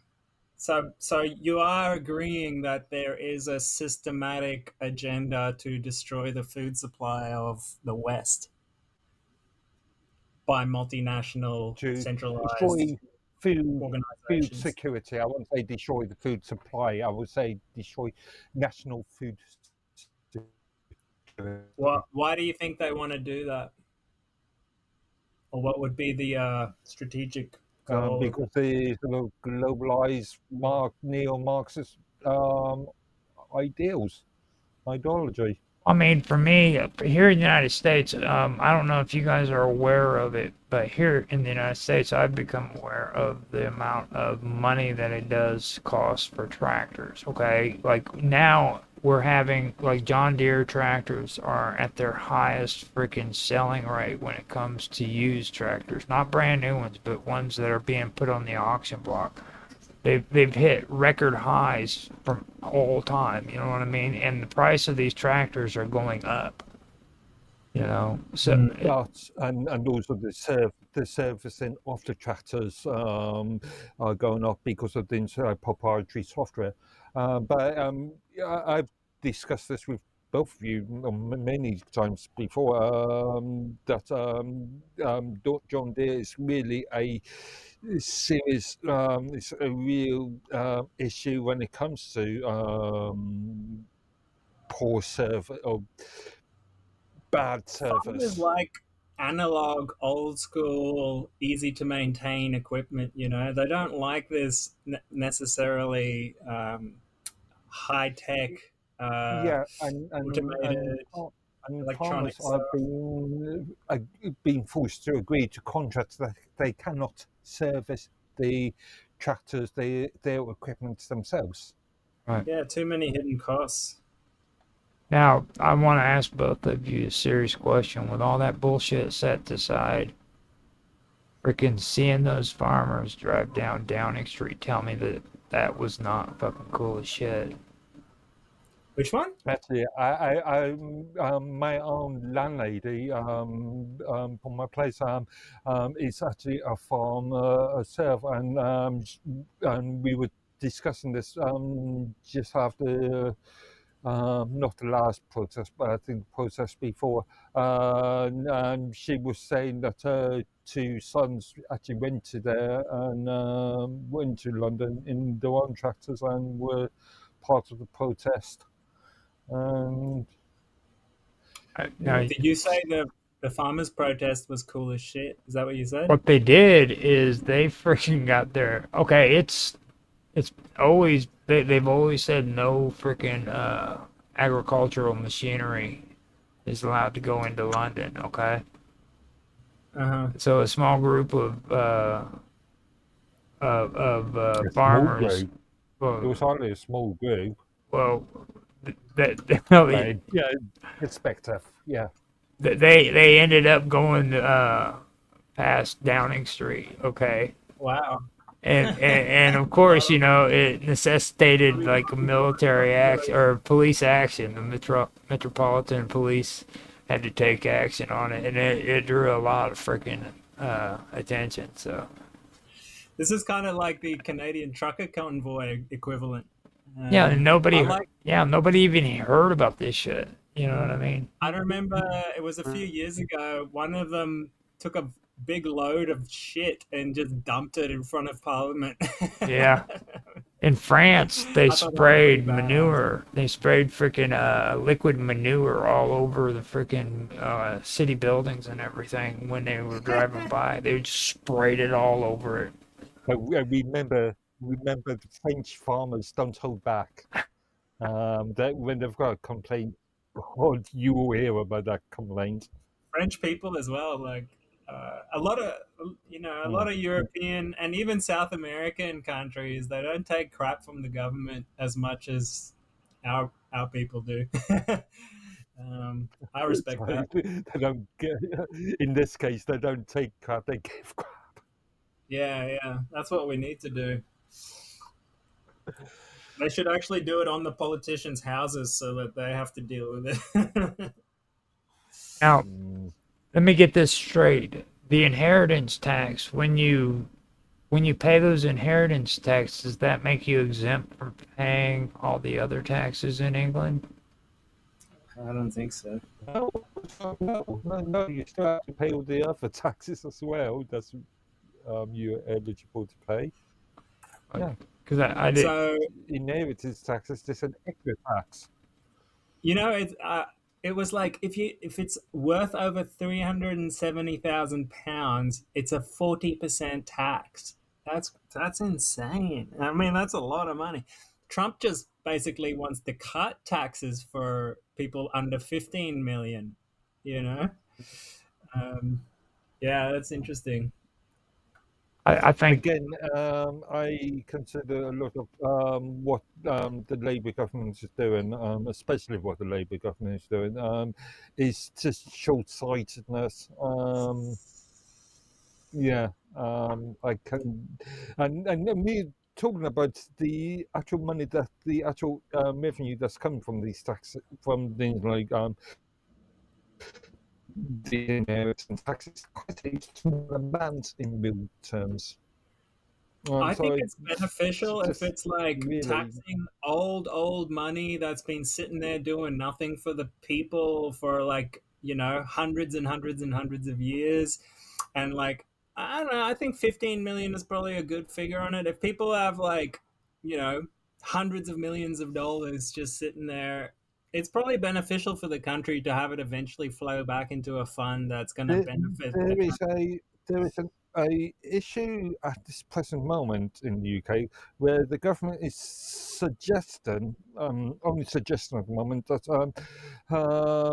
savings will have an additional tax on them. So if you've worked hard all of your life and you created a savings for maybe your pension pot or to give to your children or something, then why should the government, and you've exactly. already paid taxes on those savings already, why should the government or the states receive even more taxation? Exactly. And see, this is where me and you agree on that shit. That's what I was talking about with what Mr. Robot was saying previous to me bringing this topic up. This is the result of the stuff he was talking about. This is the buildup. Like you're seeing it take place right here. You see, in what we are talking about. Okay, we need to stop doing this regulation, especially when it comes to agriculture. And another thing I'm going to say too is we have the USDA here, and we need to stop freaking buying and selling to the United States Department of Agriculture. When people freaking sell their freaking their farm stuff, it needs to be like the food, the tractors, all that. It needs to be done within the community, within the corporations, whatever. But it does not need to be facilitated through government organizations. You know, um, this stuff is. Uh, this is where I slightly differ. This is where I slightly differ with you. As I've stated many times, I do believe in regulations, but I also argue for limited regulations for the protection of the public. Yeah, now like well, even in that aspect, I'm kind of leery. Like when it comes to like milk, okay, they talk about Mm. 2% milk. We're not really being told what's being put in 2% milk. Well, in the UK we are, because we've got extremely strict Then tell me food what's in 2% milk, Mr. rules. Wise, Mr. But in the US, English, yes, not so much. Mr. British dude. Why don't you Mm. tell me what's in 2% milk then? Well, In there's milk in Britain, there, 2%. But, he's thinking he froze up with his head freaking I've never heard of 2% milk, to be getting honest. ready to explode. He was like turned to the left thinking, and like, what's in 2% milk? You see, nobody knows. What you're I'm more free. concerned about is what's in the cows. Like, what are they feeding these animals? GMO grains sprayed with what? Right, And then how much of that goes into the fats of the animals and into the milk? And then we're feeding that to babies. And what's that going to do to their immune systems? These are the kinds of things that need to be investigated before they give it to people, not after, years after, you know. Again, like I said, in Britain and a lot of European countries, we've got extremely strict rules when it comes Yeah, to these things. yeah. Again, in Australia, in the US, in various other countries, there are, let's say,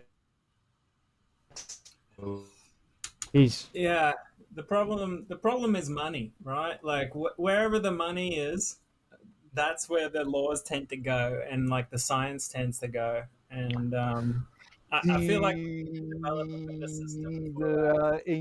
in your example, in US and Australia example, yeah, that's true. But in the UK, not so much. Well, it's changing now We've in the got UK. much more.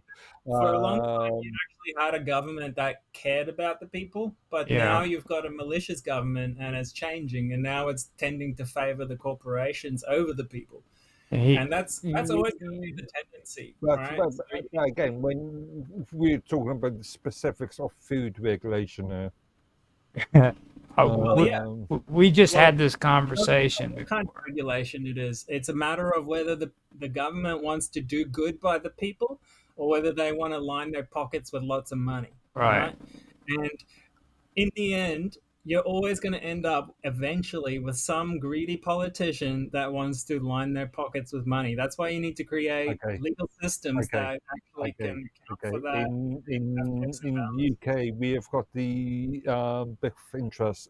Each politician has to um, demonstrate what their interests are, and and again, I'll go back to my old point. There is no such thing as government money. It is state money. Government, until it the goes only into thing their that is pockets and government money disappears. is for the purpose of electioneering. Now, beekeepers are and their supporters have protested in Parliament Square to call for the government to support a ban on pesticides linked to the death of bees. Research Again, suggests mm, that neonicotinoid pesticides have significant adverse effects on the survival rate of bees. The protest comes ahead of a vote in the European Union proposal to ban the use of the chemicals. Britain has you are got, Britain has um, previously yeah, before refused to back the ban, saying the effects of these chemicals on bees is you unclear. are reading from that article that you showed us earlier, which is 10 years old, or actually 11 years old now. But that's the care and the love that your government Again, has I have through not done the research on regulations. the current situation, but They again, just this is love the you guys, dude. I mean, this is, and I've been waiting to do this with for a while. voting the EU. Yeah, that was 13 years ago. That was 11 years ago. That's not current. Okay, so You suggested that it is a current situation. so let me ask you, has this issue been solved? Because from what I'm seeing here, it's not solved. I would have to Apparently, do the, I would have to you do the have research. farmers with freaking tractors protesting down freaking the middle of the street of London. Yeah, this is a current, but that is a current issue. That's not an issue from 13 years ago or 11 years ago. Yeah. This is from 2013, April the 26th. And the video that Mr. Roberts shown on screen here was to state that there was a date to state it there to say in 2014, Right. Now, has which is any of this stuff ever been resolved though? It I would says have to do the research. Britain has previously refused to back the ban, saying the effects of these chemicals on bees is unclear. Matt Shardlow, chief executive of nature conservative organization BugLife, said Britain abstains last time, abstained last time, and has made no commitment this time. But we want them Again, to support a ban 11, across Europe. sorry, 12 years ago. We don't care about the time, man. This took place. Mm. This is what took place. This is what's taking place in England. Time isn't. This is So, what's taking what place do you in mean don't care England about time? over So and you don't want over to and look at over again, time. dude. You don't want to look It is at happening. scientific and Okay. people things. It's happened. No, it's still It's happening. happened. It's still happening. Past tense. Ban. Have you done the current research? What are you saying? Have you researched up to present day? Yes, that's why I freaking was talking earlier, or just a little while ago, about freaking this thing with the tax. No, That's actually no, taking place right on the now. B subject. It's specifically on the B subject. Have you done research? The Current research. the pesticides. As a matter of fact, now the younger farmers in your country is saying that they freaking want this ban to be released because they freaking say that it's causing problems for young farmers to get into the business or some shit like that. So I remember, I think it was a couple of years ago. I remember looking at this. The UK upheld the ban on agricultural, or not on domestic. I don't think it was domestic usage, but on agricultural usage. I think. But again, I would have to do the actual.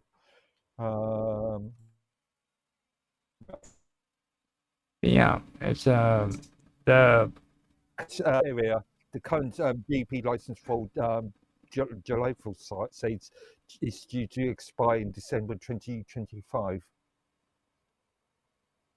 yeah, it says that freaking the use of Weekly. the use of pesticides in the UK farms to be cut by 10%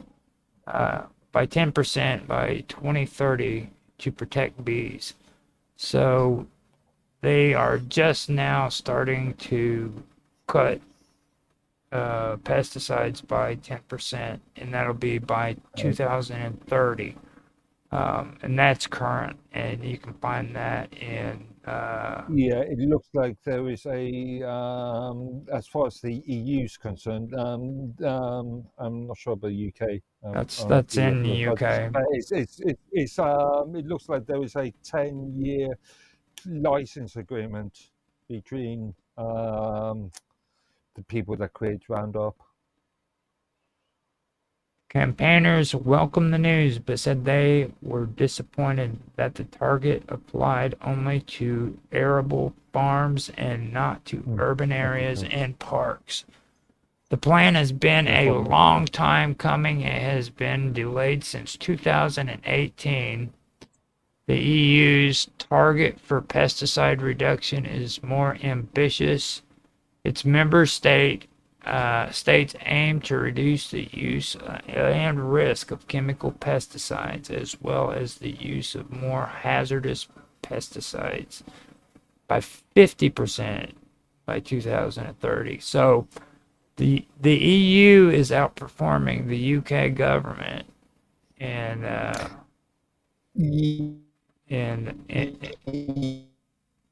the UK government will be unveiling. Sorry, I'm just reading something in relation to a vote in the EU. But again, it doesn't matter what the EU votes for. If they're told by the European Commission to vote one way, they will. I mean, let's not joke that the EU is a democratic. It's not. I don't agree with that either. It's You're not right. at all. I agree with that. Now, but the fact that all of this is stemming because everybody over there has this idea that they have to regulate everything. You know what I mean? And then they have freaking well, which don't get me wrong, pesticides that kill bees is a serious problem. You know what I mean? But you don't need to freaking Again, I would have to have a look at the science, the current scientific thinking on that, because the um, argument, this argument has been going back and forth for at least a good 10 years now, if not long, probably a lot longer, actually. Well, with farmers, it's So, been a long, long time. So yeah. Yeah, so the argument to say that it does or doesn't has not been completely proven. okay, so where did Mr. Robot go? He's silent. He decided he's gonna run away. He doesn't want to hear about this freaking pesticide stuff in England. But Sorry, I've I been talking also this was whole time. Yeah, he had to go pee. He he had to go pee. Can you hear me? Yes. I do believe in some regulation. Well, I mean, Some Can you guys hear regulation. me? yeah, I can Proportional. hear you, Mr. Robot. You're back. We got you. I was on mute. I was like talking to myself this whole time. Oh my God, were you? Well, repeat yourself so Okay. we can we can hear Well, what you I have to was say. just saying like bees is a massive issue, and it's like it's only one of many issues related to pesticides. And remember, pesticides is a general term for a lot of different kinds of chemicals. You get your herbicides, you get your fungicides, you got your insecticides, and they all play different roles in damaging the environment and the people. And like cancer rates are at an all-time high right now, and they're just starting to find out the role of pesticides in causing cancer. Like I was just showing before, like Bayer is Yeah, Bayer is be starting to ask for careful because immunity from this is lawsuits a because lot of this is they got some of this is 180,000 inconclusive lawsuits at the from moment. farmers who are who have developed cancer after spraying the pesticide. Like even in America, the North Carolina wants to pass this bill to remove responsibility from pesticide manufacturers and sellers to disclose the product's risks. So, like, there's always going to be this push by like big corporations to lower their risk, but at the expense of increasing the risk to the people. So I think it's really important I'm to not. maintain these I protests. don't like how this language is being used. Some of this is inconclusive. No, it's not. It used to be. It's like 100% proven fact Some, now that it's just, sorry, cancer. the, in some cases the science is not closed. Uh, It's an ongoing it, scientific thing, and for you to say risk without stating potential risks is a bit disingenuous. no. I think like science is fairly settled on many different pesticides, and that's why the EU has banned many of them. Do you disagree with that? Uh, yeah, that's why I said some, Obviously we're some, still gathering data, and over time we're going to keep adding to that body of of knowledge. course, So I'm not saying it's like closed, but I'm saying yeah, it's gotten to the point now where we can go, okay, there's such a strong relationship between harm and these chemicals that we need to really start bringing in regulations to protect the people from them. And when we have big corporations coming in and asking to remove responsibility from pesticide manufacturers and sellers to disclose okay. product risks, I think that's a problem. And Again, yeah, I will always that's caveat with potential risks, but I do see your point. When corporations state that they are going to remove information from the public domain, then that's just the time to stop worrying. I mean, that's the whole point of regulations, right? Is to sort of protect the people Yeah, when they don't know enough necessarily. I And yeah, agreed. I believe that this is our second actual political stream, right? Is that? With yeah, I guess so. Untethered, yeah. I Now, didn't know it was going to be political, but well, that's what it always goes. like the last one was current Well, events. This is political. So now Okay. the thing is we are coming up on the biggest hardcore freaking topic that we have tonight, and it's gonna get rough Okay. and it's gonna get dangerous because we're gonna be talking some serious shit. And I know we are because Mark Edworthy is racist as fuck. And then And woke. I keep telling everybody about we've got the that on stream. about. Just give Well, my I mean, lovely, like my solicitor phone the call, way can I? the way he Allegedly. badmouths Allegedly. the way he badmouths Eskimos is just a shame, dude. Like he just Again, needs to just leave get my those. legal representative. And the way he treats French people, dude. Like, oh my god, dude. Seriously. And they're the native people there too. Yeah. But no, just joking. But what I want to do is I want to take a quick 15-minute break so that we can play some of Mr. Robot's cool freaking music again, and everybody can go get some coffee. At least play different ones this time, not the same ones. Well, I have different ones, but the only problem is they're one song at a time, and they'll loop back and forth for 15 minutes, one song. So. I do have ones that are mine, but those are more of my mixed things, so they might not be all that great. Whoa. I know people don't like mine. We need to sort that out so we can get new music every time rather than the same music. Well, I need to just render. I need to render off what I have of you, and I've just been really caught up and doing a lot of different stuff. Yeah, that's all right. Yeah, That's all right. As long as there's no issue with copyright and then. You're right. So, what we can do is we're 2 hours and 41 minutes into the stream. I'm going to put the songs on, and then we can freaking mute out, come back, and we can get started on it. This next one has to do with our buddy Donald Trump, South Africa. In South Africa, those horrible freaking farmer genocides. So after this, we'll come back and we'll start on that topic, okay? Sounds good. Be right back.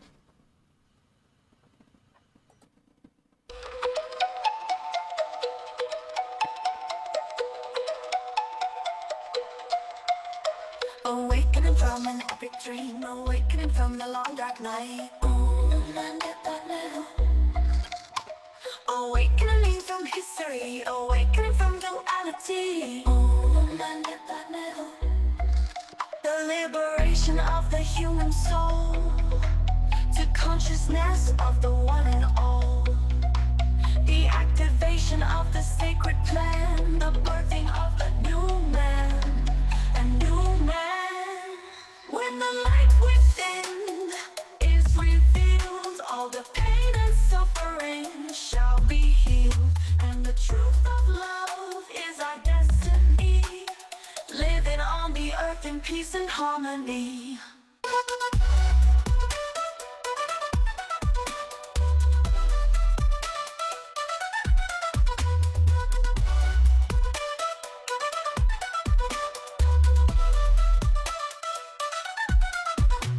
Awakening to new perceptions, awakening to the joy of life.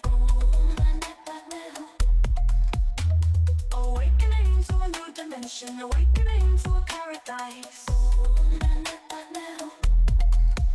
The illusion of separation disappearing to unity, into the source of a high vibration, into the wonder of the mystery, a mystery. When the light within is revealed, all the pain and suffering shall be healed, and the truth of love is our destiny, living on the earth in peace and harmony.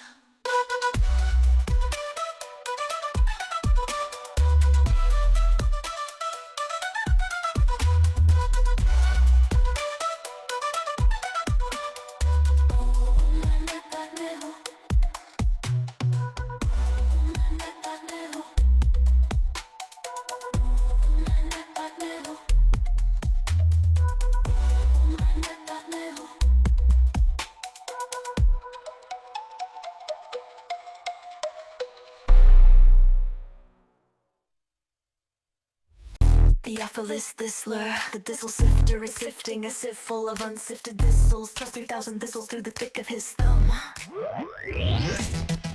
3,000 thistles through the thick of his thumb. 3,000 thistles through the thick of his thumb. Theophilus Thistler, the thistle sifter, is sifting a sieve full of unsifted thistles. Thrust 3,000 thistles through the thick of his thumb. 3,000 thistles. Mr. Robot rolled around a rolled round, and if Mr. Robot rolled around a rolled round, where is the round roll? Mr. Robot rolled round. Where is the round roll? Mr. Robot rolled round. Mr. Robot rolled round.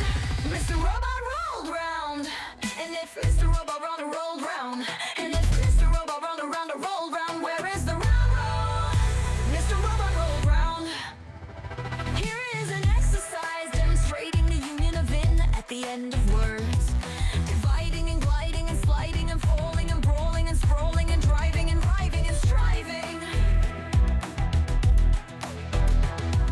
Dividing and gliding and sliding and falling and brawling and sprawling and driving and driving and driving. Theophilus Thistler, the thistle sifter, is sifting a sieve full of unsifted thistles. Plus 3,000 thistles through the thick of his thumb. Plus 3,000 thistles through the thick of his thumb. Plus 3,000 thistles through the thick of his thumb. Theophilus Thistler, the thistle sifter, is sifting a sieve full of unsifted thistles. Plus 3,000 thistles through the thick of his thumb. 3,000 thistles. Mr. Robot rolled around a rolled round, and if Mr. Robot rolled around a rolled round, where is the round roll? Mr. Robot rolled round. Where is the round roll? Mr. Robot rolled round. Mr. Robot Mr. Robot rolled around a rolled round, and if Mr. Robot rolled around a rolled round, where is the round roll? Mr. Robot rolled round.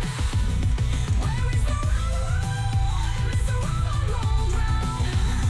Where is the round roll? Mr. Robot rolled round. Where is the round roll? Mr. Robot rolled round. Where is the round roll? Mr. Robot rolled round. Where is the round roll? Mr. Robot rolled round. Where is the round roll? Mr. Robot rolled round.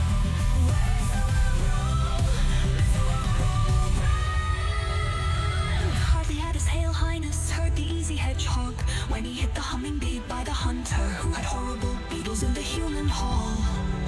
I love to hear the horse's hard iron hooves go hammer, hammer, hammer, hammer, hammer on the easy highway. I hit my horse hard. I'm going around to hunt up hogs. Theophilus Thistler. Theophilus Thistler. Theophilus Thistler. Theophilus Thistler. Theophilus Thistler. Theophilus Thistler.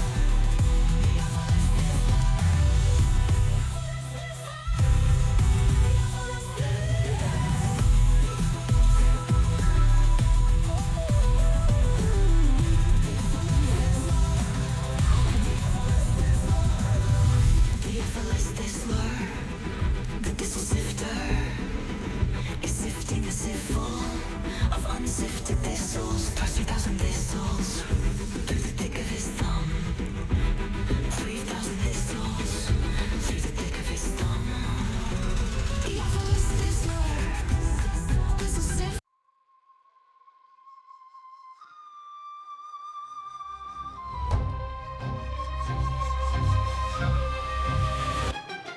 Once the gods carved earth like a cosmic chessboard, Poseidon claimed Atlantis, his starborn accord. 10 twin suns, throne of tridents waves at his command. Empire stretched from bow, big stones to Mayan sand. Monolith stacked like Legos blocks no crane could lift. Sonic levitation, gods don't need pulleys or grit. Athena taught Athens, Hephaestus forged veins of gold, but Atlantis spires pierced heaven, stories untold. Ages of virtue, divine blood pure in the veins. No egregious geodesic temples where starlight reigns, but mortality crept in, diluted the grace. Go turn to rust, hubris eclipsed the god fast. Of Atlantis, drowned in the deep. Poseidon's lost kingdom, where titans still sleep. From these to Tiwanaku, the coalition hall as above, so below, cosmic Empire of laws and princes of plasma.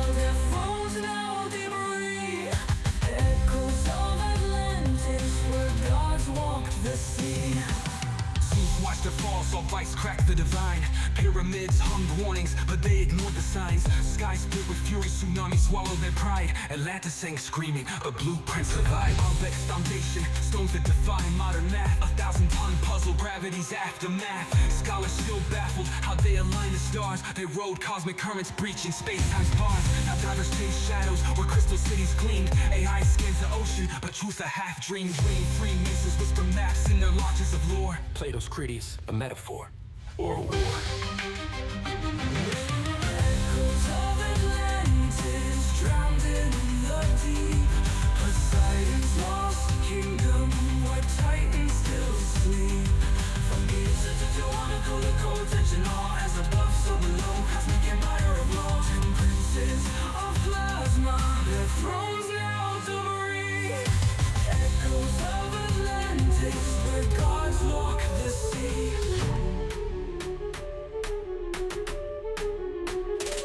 They say Poseidon's seed still flows in our veins. In every megalith, every grid that restrains. The Dogon chart Sirius, Templars guard the flame. But Atlantis tech, it's encoded in our DNA's frame. Zeus's verdict was fire, a flood in ice. Yet the Sphinx still stares, whispering sacrifice. Mortal minds crave power, but miss the design. True kings rule through resonance, not bloodline. Now decode the ruins, their psalms etched in stone. A star-born king's empire, now dust and bone. The hall of records buried neath Giza's cold gaze holds anti-gravity schematics from pre-flood days. Crystal engines hummed, Orgon fueled their might, till pride turned their frequencies dissonant blight. The Anunnaki fled, Mars colonies crumbled. Leviathan's bones in the Mariana rumbled. But Poseidon's ghost rides the Bermuda's mist. Evolve past the greed or drown in the abyss. Tsunamis taller than gods, crack continents like eggs. Jungles of Egypt drowned, turned to sand in Poseidon's regret. Mammals shrunk to lapdogs, skies choked by volcanic breath. Waves circled the globe thrice, 3 funerals for death. Up Nephistim, rode the arc of frequencies, not wood. Up tetrahedron ziggurat where anti-grav pulses stood. While Atlantis sank, he spliced DNA and quantum seeds. Stashed them in Göbekley's veins and Indus Valley reeds. Volcanic winter's curse, Zeus hit the reset. Scorched the grids, erased the moon-ringed internet. Noah's not a shepherd, he's a star-born archivist. Cracking hermetic scrolls in caves where mushrooms twist. The survivors crawl from mud with amnesiac eyes. Built new gods from scrap metal and fallen skies. Now desert bones whisper where cedars once soared. Man's just a ghost in Atlantis' holographic horde. The flood wasn't water, it was math. A codex purge, Enoch's nightmares digitized in the cosmic surge. As above, so below, the blueprint stays true. Rise from the ashes or drown in what's new. The flood wasn't water, it was math. A codex purge, Enoch's nightmares digitized in the cosmic surge. As above, so below, the blueprint stays true. Rise from the ashes or drown in what's you. Echoes of Atlantis drowned in the deep, the deep. Poseidon's lost kingdom where titans still sleep. From Giza to Tiwanaku, their codes etched in awe. As above, so below, cosmic empire of lore. 10 princes of plasma, their thrones now debris. Echoes of Atlantis, where gods walk the sea. So when you see Stonehenge, Angkor Wat spire, know Atlantis lives in the quantum choir. The gods were myths, their mentors in code. Rise from the ashes, or repeat what they hold.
block every 2 minutes. Hieroglyphs scream their pride, but not a how and what's written. Modern science scratches heads, these structures can't be mimicked. Copper tools, now scholars tripping, logic thinly stretched and twisted. Ran an obelisk, 1,000 tons dragged across the sand. Today's crates can't lift a fifth, what force moved them by hand?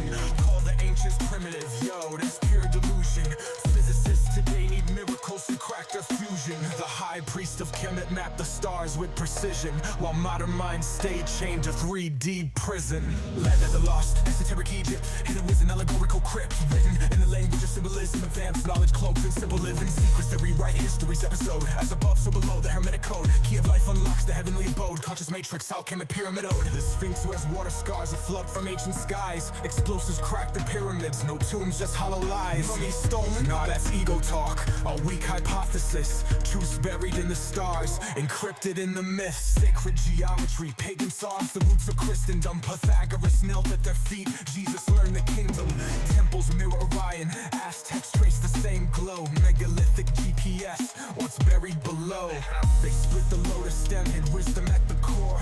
Solomon's temple, just a copy of what came before. Land of the lost, esoteric Egypt, hidden wisdom, allegorical crypts, written in the language of symbolism, advanced knowledge cloaked in simple living secrets that rewrite history's episode. As above, so below, the hermetic code, key of life unlocks the heavenly abode. Conscious matrix, alchemy pyramid ode. Iron to gold, alchemy's flame, they mastered the unseen. Telekinetic levitation, Mars dust in their genes. Critics laugh, aliens, but the proof's in the plasma.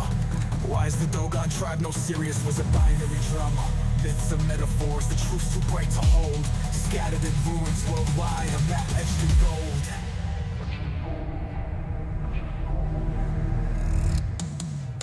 They call themselves Negeru, gods with cosmic ships, gifted fire, math, and law, then dip beyond the eclipse. Now academia's gatekeepers mock what they can't measure. The scales of Ma'at weigh soul, not tech or treasure. The Zet Tepe dawn when gods walked as king, left blueprints in Gobekli Tepe and the Nazca line. The Emerald Taylor's truth burns through the scholar's denial.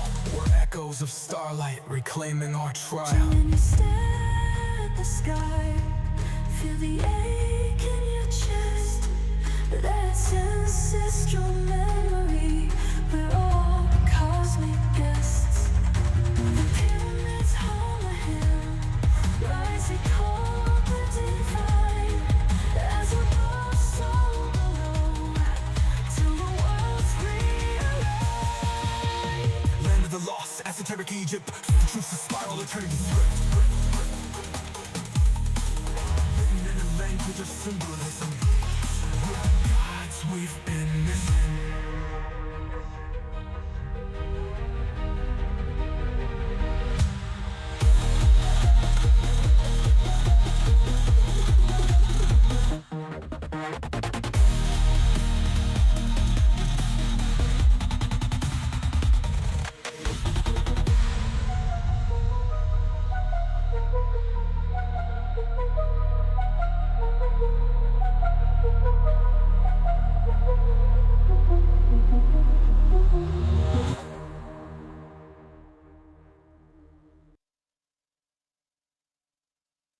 Alright, I am back.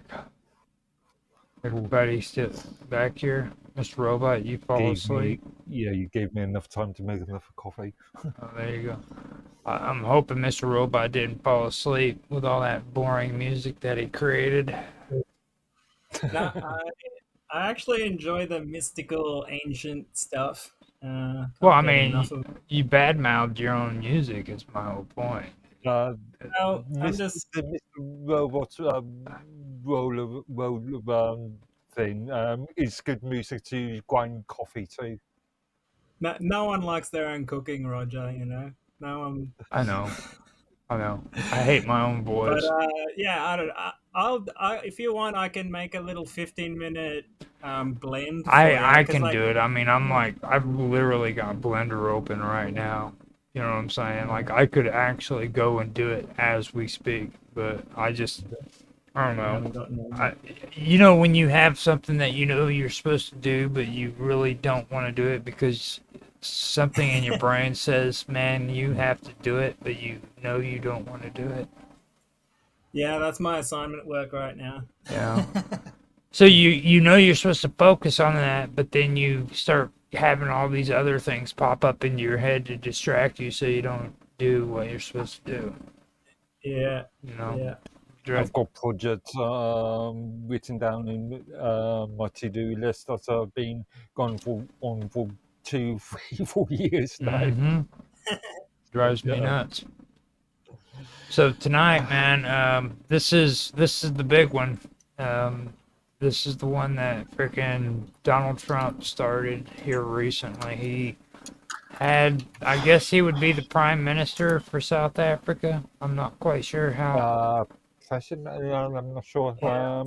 I'm just going to state that it is not really something that Donald Oh, Trump Well, I started. know. Let me It finish. has been going on for some time now. It has been going on, but he had him to the White House and he started talking about white farmer genocide.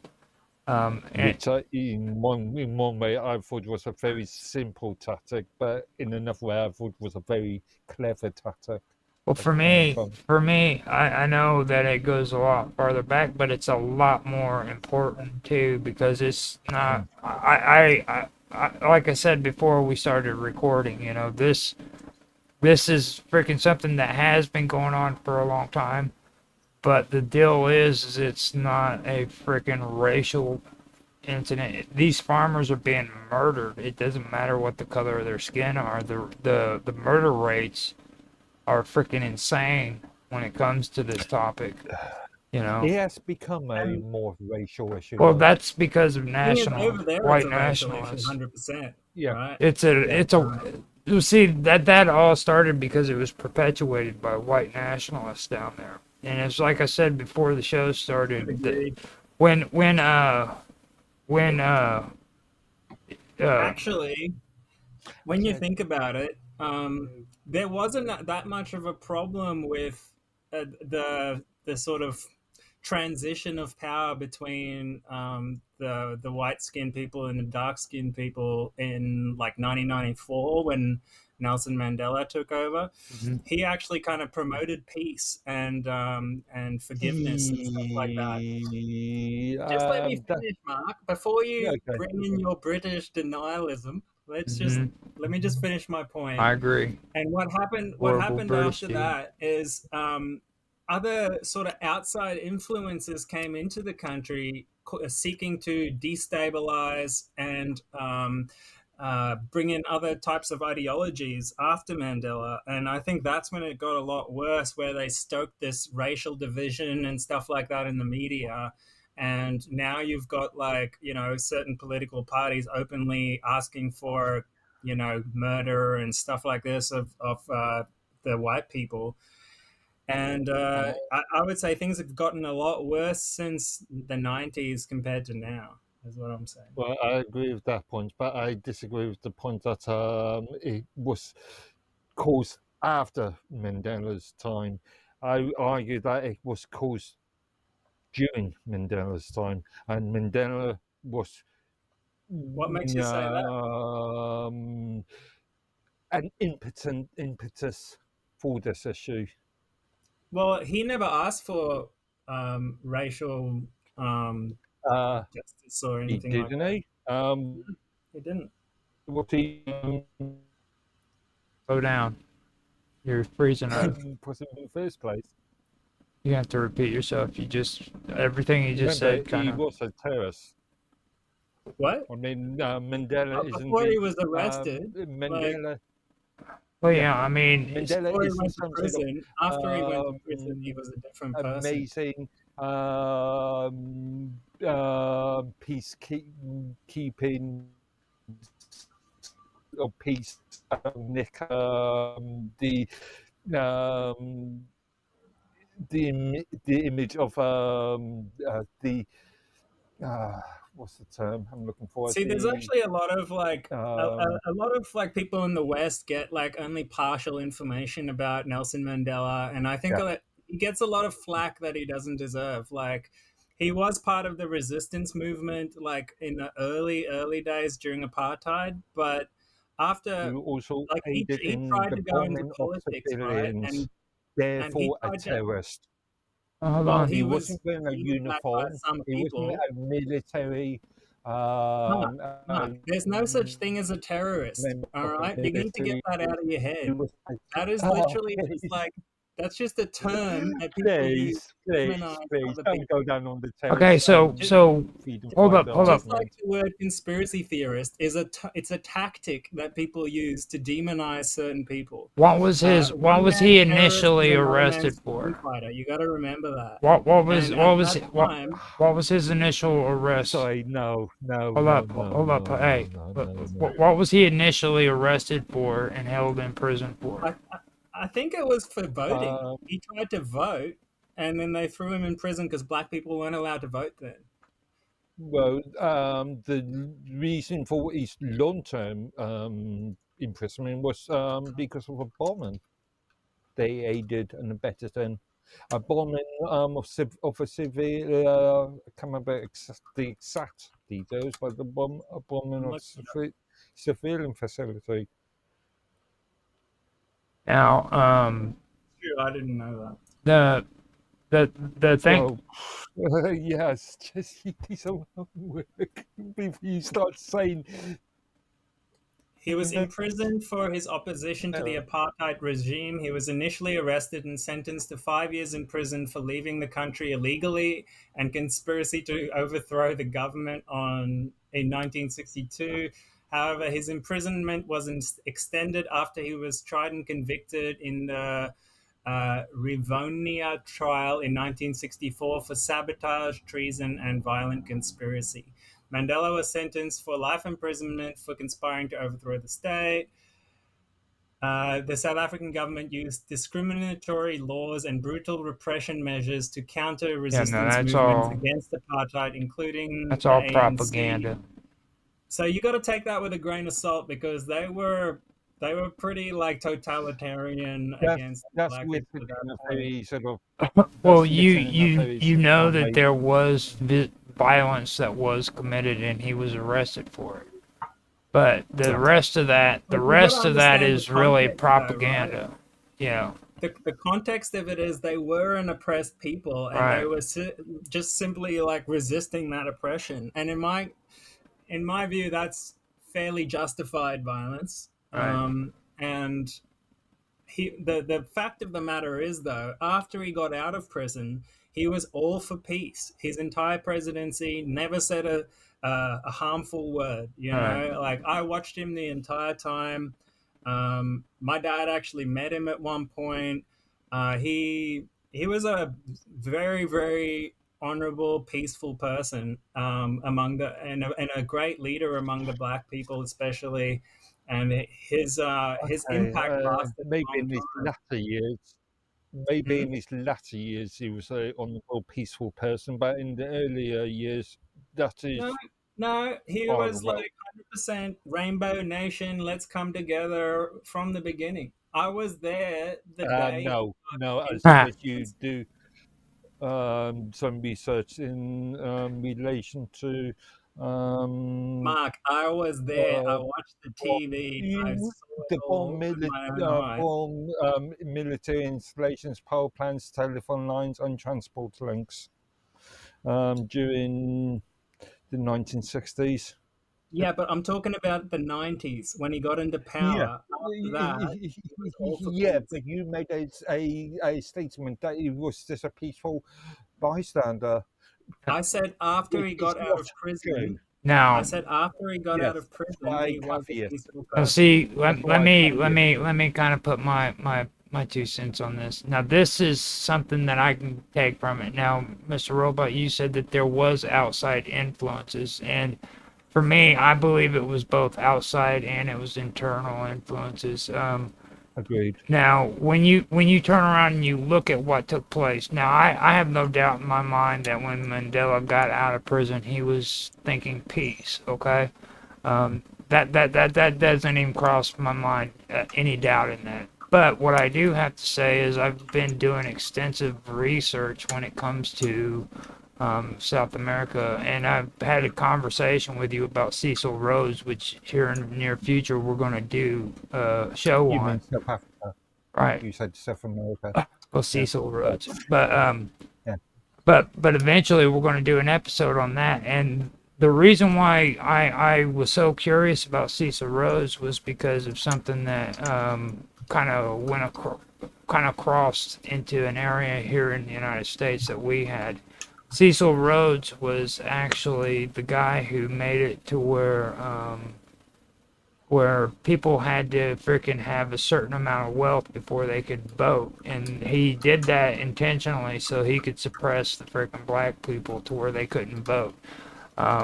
Just on the minor And point, now, his name is pronounced Cecil, not Cecil. I know it's maybe an American Cecil term. Rhodes. Yeah. Cecil Rhodes. Indeed. But the deal is that progressed. You know what I'm saying? And I hear a lot of people like to freaking say, you know,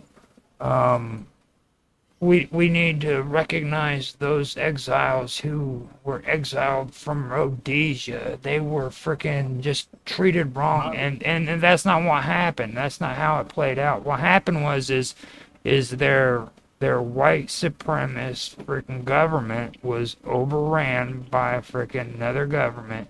And these white supremacists who supported that government fled the country because they freaking didn't support the idea of black people having freedom. Okay? And they went off to these other countries, which were pretty much all English freaking colonial governments that you can find everywhere. And you see this huge expansion in white supremacy going on all through freaking these colonies, and this has grown. You know what I mean? It's become an epidemic, and now all of a sudden everybody in all of these countries are freaking racially motivated. They're and it was because of what happened in the late 1980s and early 1990s. Man, these people who were Actually, from South Africa literally spread their hate freaking worldwide. I disagree because a lot of this was pre-1950s. In fact, arguably pre-20th century. That's what I was talking about. Cecil Rhodes. You are looking at a totally different. I just mentioned Cecil Rhodes. It started at Cecil Rhodes in Rhodesia. He died in 1902. Right. Exactly. And the things he did, he was not an honorable man at all. He was very freaking vicious and a cruel man. He treated people like crap. Okay. I mean, if I was in that situation, I'd rather be ruled by Britain than, let's say, Denmark. Denmark was just as bad. Yeah, Denmark was even worse. Denmark and England. I mean, why would it even be a comparison? The atrocities these people did. You know what I mean? But every empire had its atrocities. The various African nations prior to colonialism had atrocities. Name one. As an example, the capturing of inland peoples for the purpose of slavery. That didn't start with Europeans. That started. Who do you think were buying those slaves, dude? Not only Britain. Remember, it was Britain who started the abolition of slavery. You know, I mean, it was a joint effort. It wasn't just these horrible Africans, you know. And that's another thing. It's like with this about this new movement. Slavery to what is now Saudi Arabia. You know, the Middle East. This whole new movement too that's going on in England, I find that kind of messed up. You know, it's like freaking everybody's trying to pretend like this new shit about immigration and these horrible dirty Arabs is all conservative. And it's like, let's just forget about Paul Golding, you know what I mean? or who was a white freaking supremacist, a white nationalist, or Nick Griffin. Do you remember Nick Griffin? Concept of nationhood and the Do you right of a remember? Do you nation to have remember? its own Do border. do you remember Nick Griffin or Tommy Robinson? Yeah. Tommy Robinson, actually, funny enough, just came out of jail recently because of Yeah. his documentary they created, which wasn't anything. It was just really related to a legal issue of oh, I can't remember the actual Speaking out term, but against the government. They no, were. He's straight up a white supremacist. I mean, point blank. no, No, it's he's not. Yes, he no, is. it's Yes, he is. bullshit. Yes, he Bullshit. is. Oh, man. Bullshit. He, He's during his EDL days, which ended. Remember, the EDL hasn't existed since 2012. During those days, he was mainly concerned about things like the alleged rape gangs yeah, come on, situation dude. that was Seriously. happening, and Seriously. immigration. And you don't and see Don't now they call them summer house parties? and now Proven to be found, which he has actually it's been demonstrated that it was correct to be critical of. that no, what it is That's his propaganda has been pushed and pushed So and no, I pushed. would not take this. It's not propaganda. He was It's white he was supremacist speaking out against propaganda, dude. this woke arguments that you're pushing. He not one time ever This did white he deny the supremacist. fact that he was Who a are you? white nationalist. Not face though.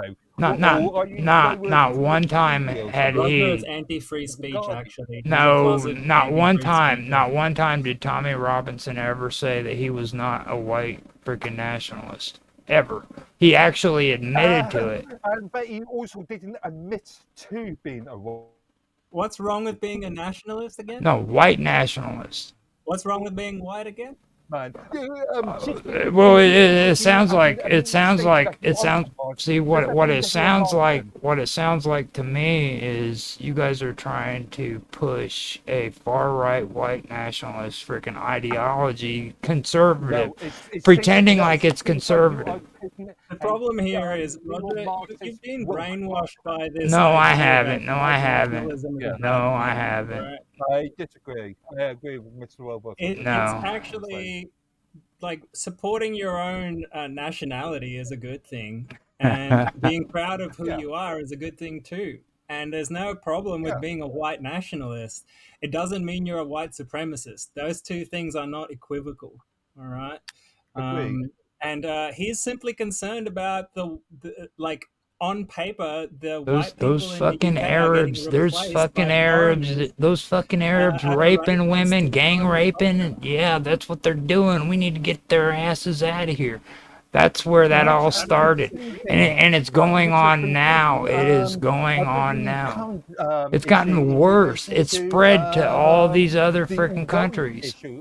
Well, Authorities covering up so-called No, dude.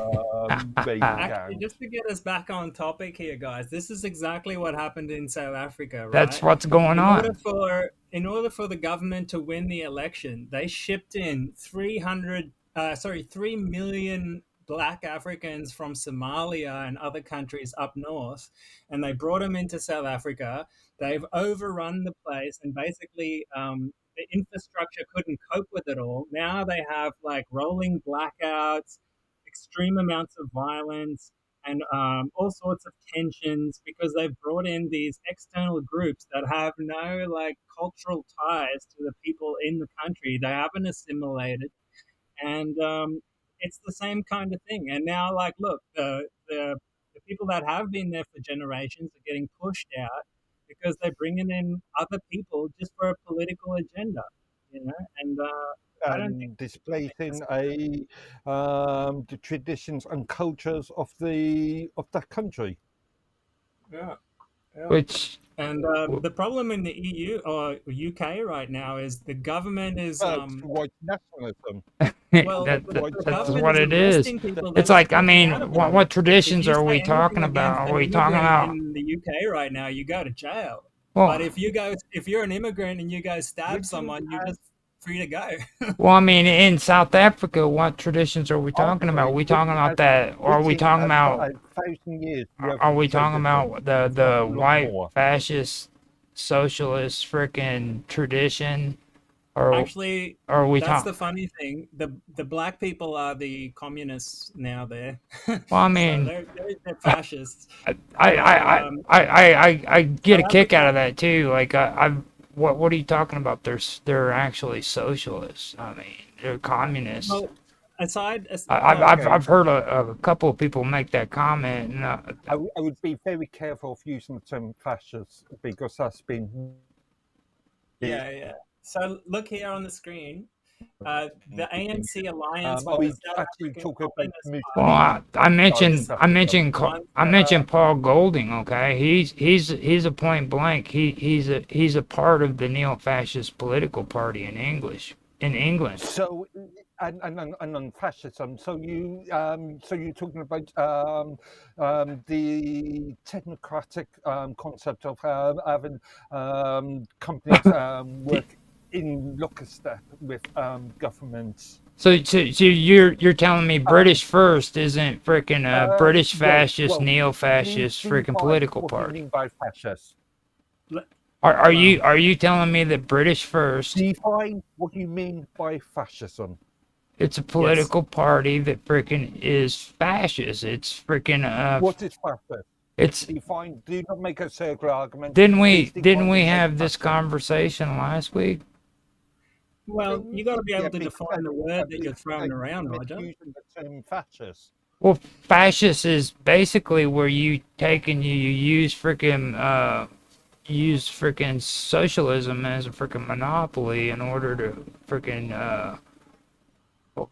in order to freaking achieve your It's not. goals. Can that also be described as? It's where you segregate you segregate the freaking population to only a few people get the benefits and the rest of them become freaking servants. So we're talking about what?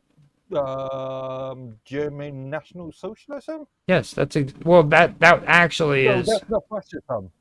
That's not fascism. no, actually Fascism that's and Nazism actually are two different those are concepts. just wordplay. That's just wordplay that people who are freaking socialists use in order to freaking make their point across, okay?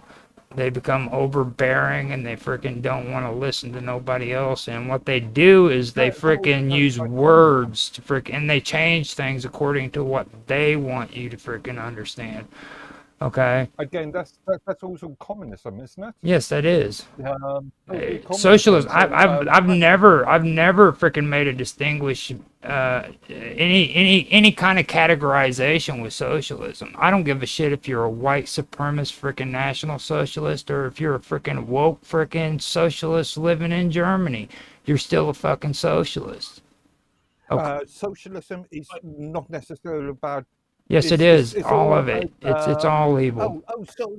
So you're saying that a socialist concept of having health services free at the point of If it was if it was free, then everybody could go in and they wouldn't have to have paperwork to do it. You'd just be treated, and it didn't matter what the color of your skin or the name you had on or what country you were born in. which is true for the NHS, and NHS is also You see, socialist. that's socialist.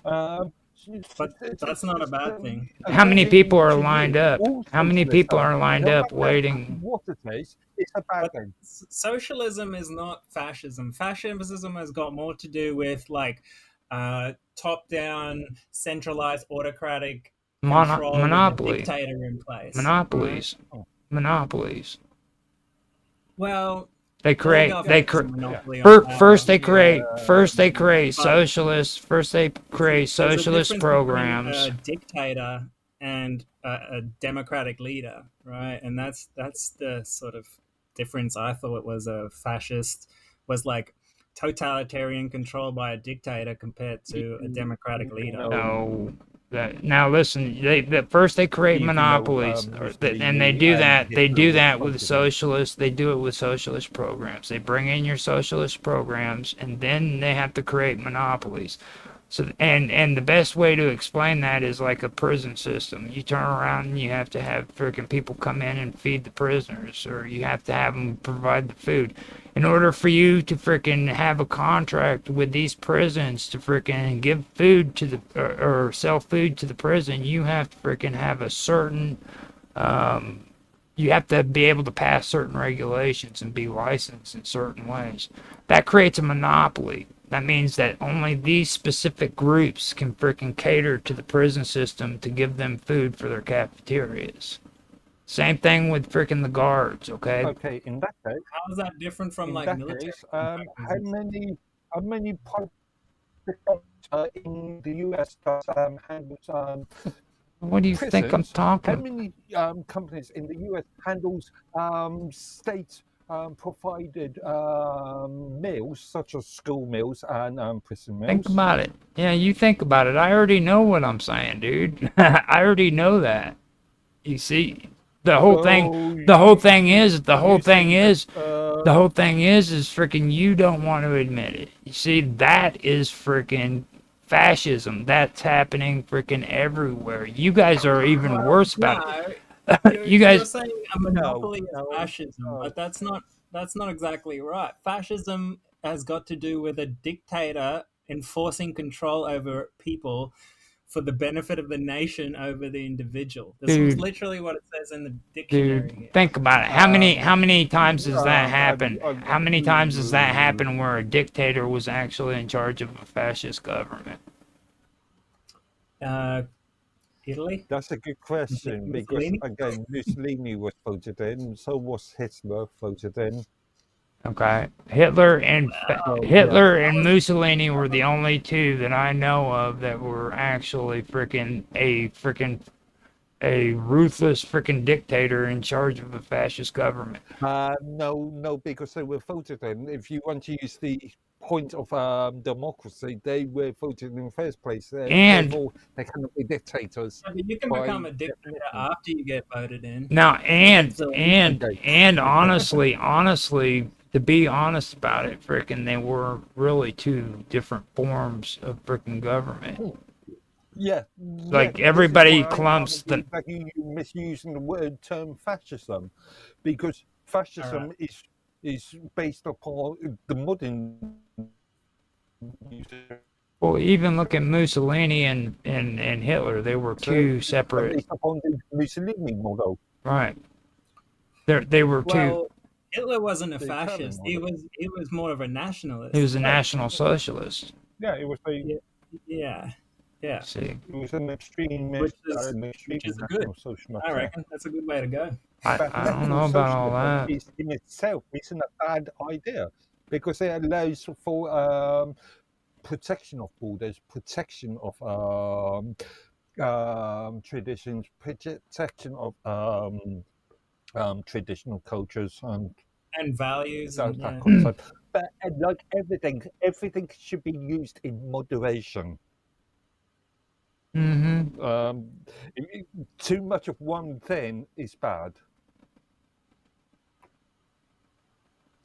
Well, I mean, All right. Well, now that we're in agreement on what fascism is, Mm.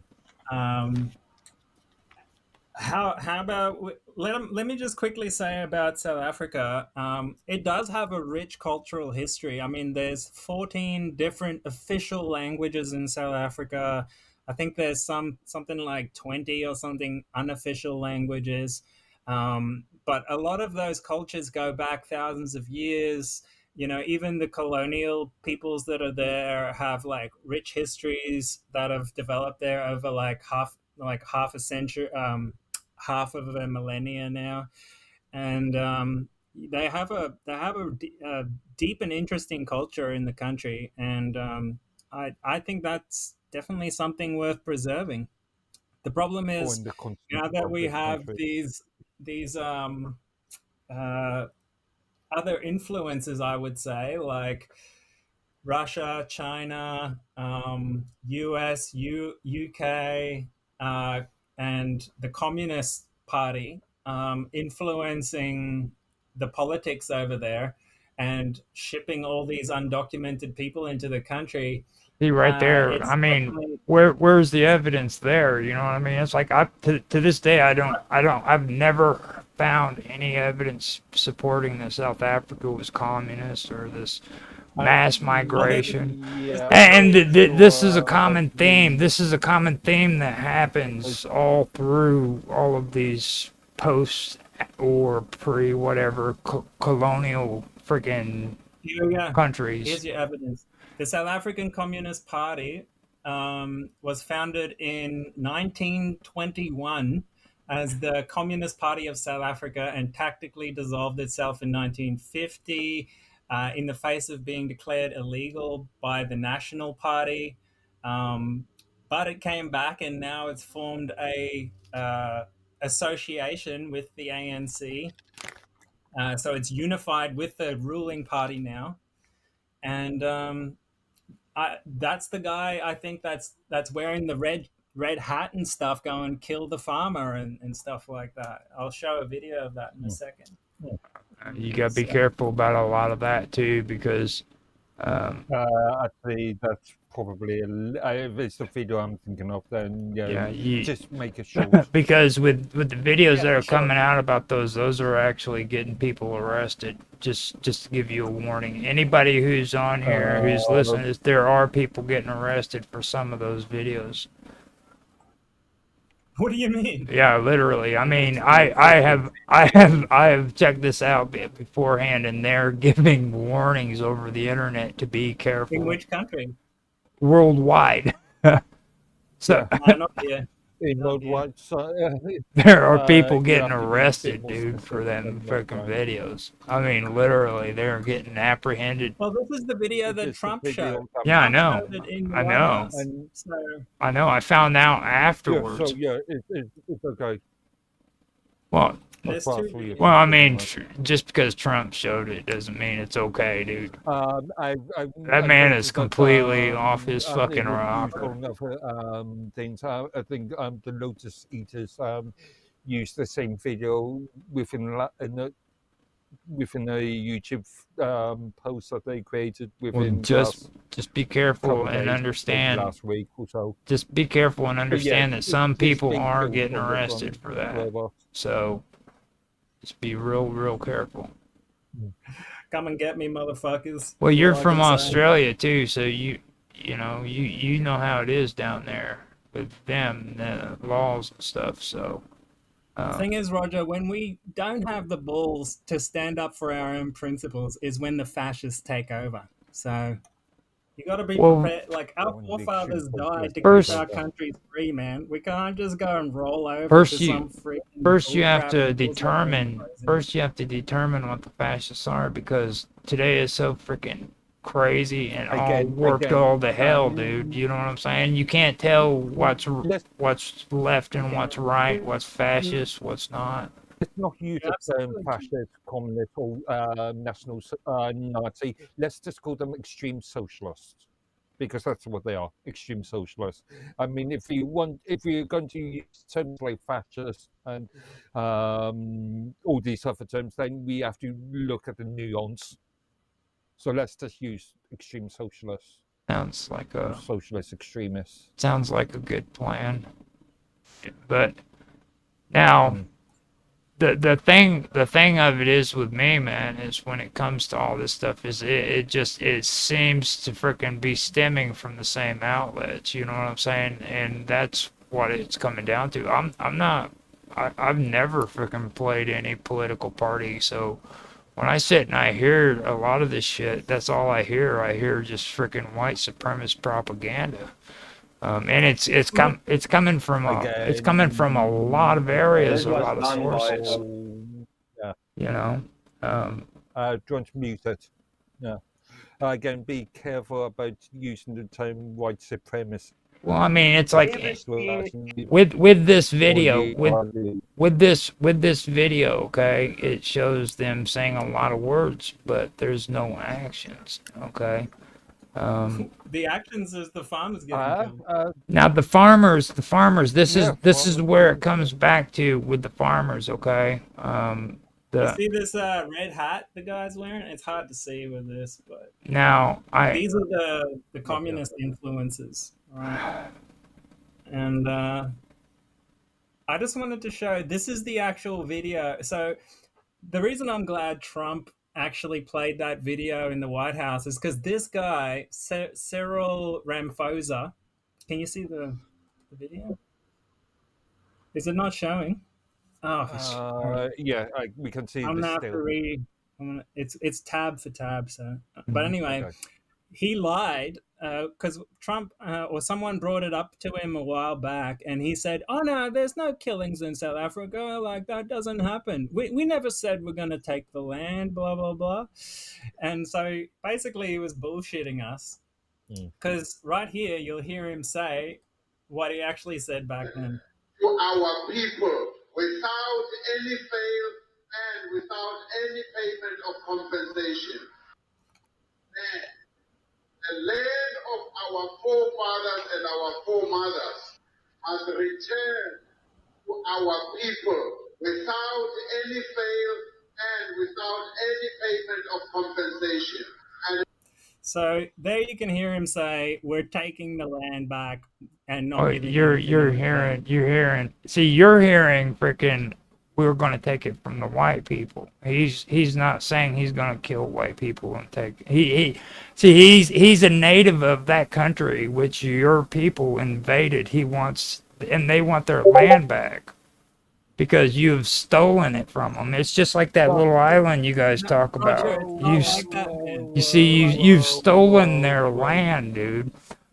I mean, Roger, there was no one there. When, yes, like, there there was like a few tiny little tribes back Whatever. then, like in the Whatever. 1600s, and since then, because we've created civilization, You there, destroyed the population frickin' has Zulu increased by frickin' millions tribes. of people. To now go and say that all of that land Your belongs to your them. your Only descendant reason, your like, so descendants many people have, conquered like, and destroyed come the down Zulu here. frickin' people, dude, and literally Not stole how it that is. land.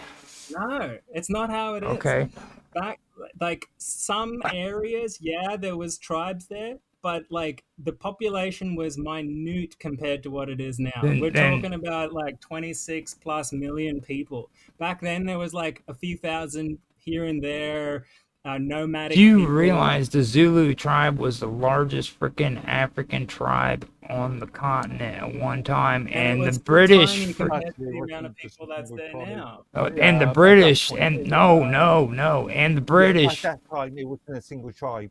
It Yes, was a group of multiple. There was a patch of multiple tribes at that Where it's present from. they time. You talking about the early 18th century, 19th century. Um, they were um, huge, man. They were a huge freaking tribe. yeah, it wasn't a single tribe. It was factions of tribes that made up one Yeah. freaking government or one freaking right. state. Okay, and Nation, No, they didn't make up one government or state. There was no states back then. you There was no government. you back then. have There you was ever heard of tribal have you ever leaders heard of here Shaka and- Zulu? Have you ever heard of Shaka Zulu? Yes. Who's Shaka Zulu? Some tribal leader back in the day. Who frickin' fought against frickin' the English and was destroyed. Him and his entire frickin' armies were destroyed. Yeah, and same with the Boers. Okay. They did the same thing.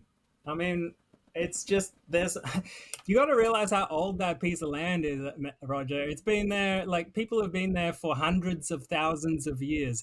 Every tribe that's there now has killed some other tribe to be there. So like it just depends how far back you want to look, right? Like I mean, it's if you want been to take that to its succession of logical, stealing the land over and over and over again. if you want to take that to its logical conclusion, then surely Britain should prosecute Italy for the Roman invasion of 1 AD. Yeah, dude. I hate fucking Rome. Oh, I hate fucking Rome. Native Americans The should, worst thing that ever um, happened to this world was frickin' Rome and Greece, okay? Fuck So are you Rome. saying like the American wrong. people should give the land back to the Native Americans? If they want it, I just don't think they would freaking want it anymore. But you stole that land, Roger. Right, I You know. stole Yeah. that land You know what? from I them. openly admitted. I openly admitted. I know what my country did to its freaking natives. Okay, I don't run around justifying freaking what freaking the white man did here in the United States. I've never done that.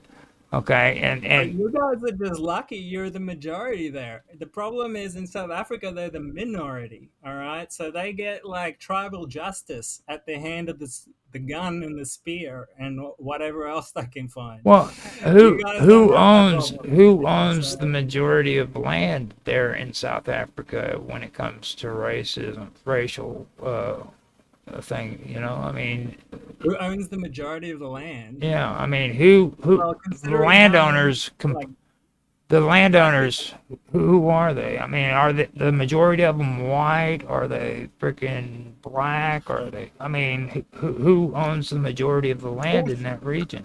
Okay, okay. Let's look at this. We were talking about I would say Rhodesia black people earlier, own the vast majority of the what land is in now South Africa. modern day Zimbabwe. Um, um, Slow down. You're cracking up there. the Zimbabwe, Zimbabwe. Zimbabweans decided to do something similar to the white population of that country. And look at what happened afterwards. You had people that had access to farms who didn't know anything about agriculture, that couldn't farm, and you had massive issues with food security in the country. Well, see, the weird part about this whole thing about race and the farm attacks is the last time that statistics were actually brought to public view when it came to race and status of farm attacks was back in 2001 from the SAPS. That was the last time. So all of the stuff that's being said today, freaking from 2001 to 2005, there's no freaking statistics that are freaking talking about race, and that We're right talking about South Africa. is talking We're about. talking about specifically South Africa. Okay. No, it's talking about South Africa. It's talking about Zimbabwe. So we're talking about which? West Cape, North, East Cape, various African countries. Limpopo, the Free State, Northern Cape, all of that. Remember, South Africa is a country; it's not a continent. But what I'm trying to say is the last time that any kind of racial statistics was freaking brought up concerning this was back in 2001. Okay, all of this other, which that by itself is suspicious. You know what I'm saying? What is suspicious, sorry? It's suspicious that the last time any racial statistics brought up about these farm attacks was done back in 2001. Okay, and because Wow, I don't know who's keeping track of anything anymore in that country, to be honest. Like, Mr. Sorry, Roger wasn't talking about the country. He was talking about various countries. no. Each country will have their own mechanism. They will have their own rules and procedures. I thought you were talking about South Africa, no? Okay, no, so he did mention places like Zimbabwe, so which is not South Africa. okay, That's this is all of the area. Okay. Well, all of Africa, All of Isn't South it Africa. interesting Is how, have like, you ever heard of Kenya- AfriForum? Right. That was, We're talking about sub-Saharan and then Africa. South Africa police services. That's what SAPS Again, you're talking is. about yeah. Do not conflate Africa with South Africa. South Africa is only a country. South Africa Zimbabwe Police is a Service country. says South African Police Service. That means they're from South Okay. Africa. They're the ones they pulled this information from. Okay. So you are only talking about Uh, It was done in 2001. you're talking about one country. 2001 is when it So why did you conflate several countries with South because Africa?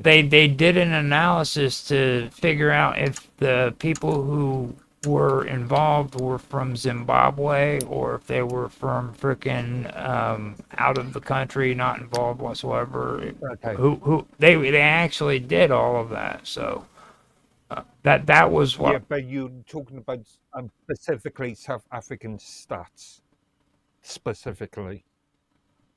What did you say? You are talking about South African stats Yes, specifically it's the race and status of farm attack victims. It's in South Africa, not various other countries. Even though there is migration from those countries to South Africa, you are just solely Okay. looking at South African because of the numbers. racial connotations being given to farm attacks by certain individuals and organizations, the South African Police Services Crime Information Analysis Center started making breakdowns of figures along racial lines from 2001 onward.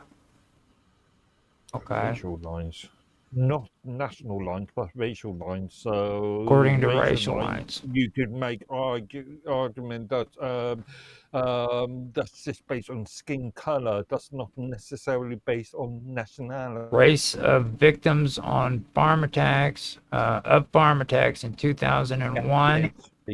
There was 196 of them in Mpumalanga. There was 178 black people, no Asians, no colored, and the total was 374. In Gauteng, 279 white people were attacked. 101 were black. There were 23 Asians with a total of 364. In Northwest, there was 145 white people attacked. There was 36 people attacked that were black, and there were 16 that were Asian. That's a total of where is this?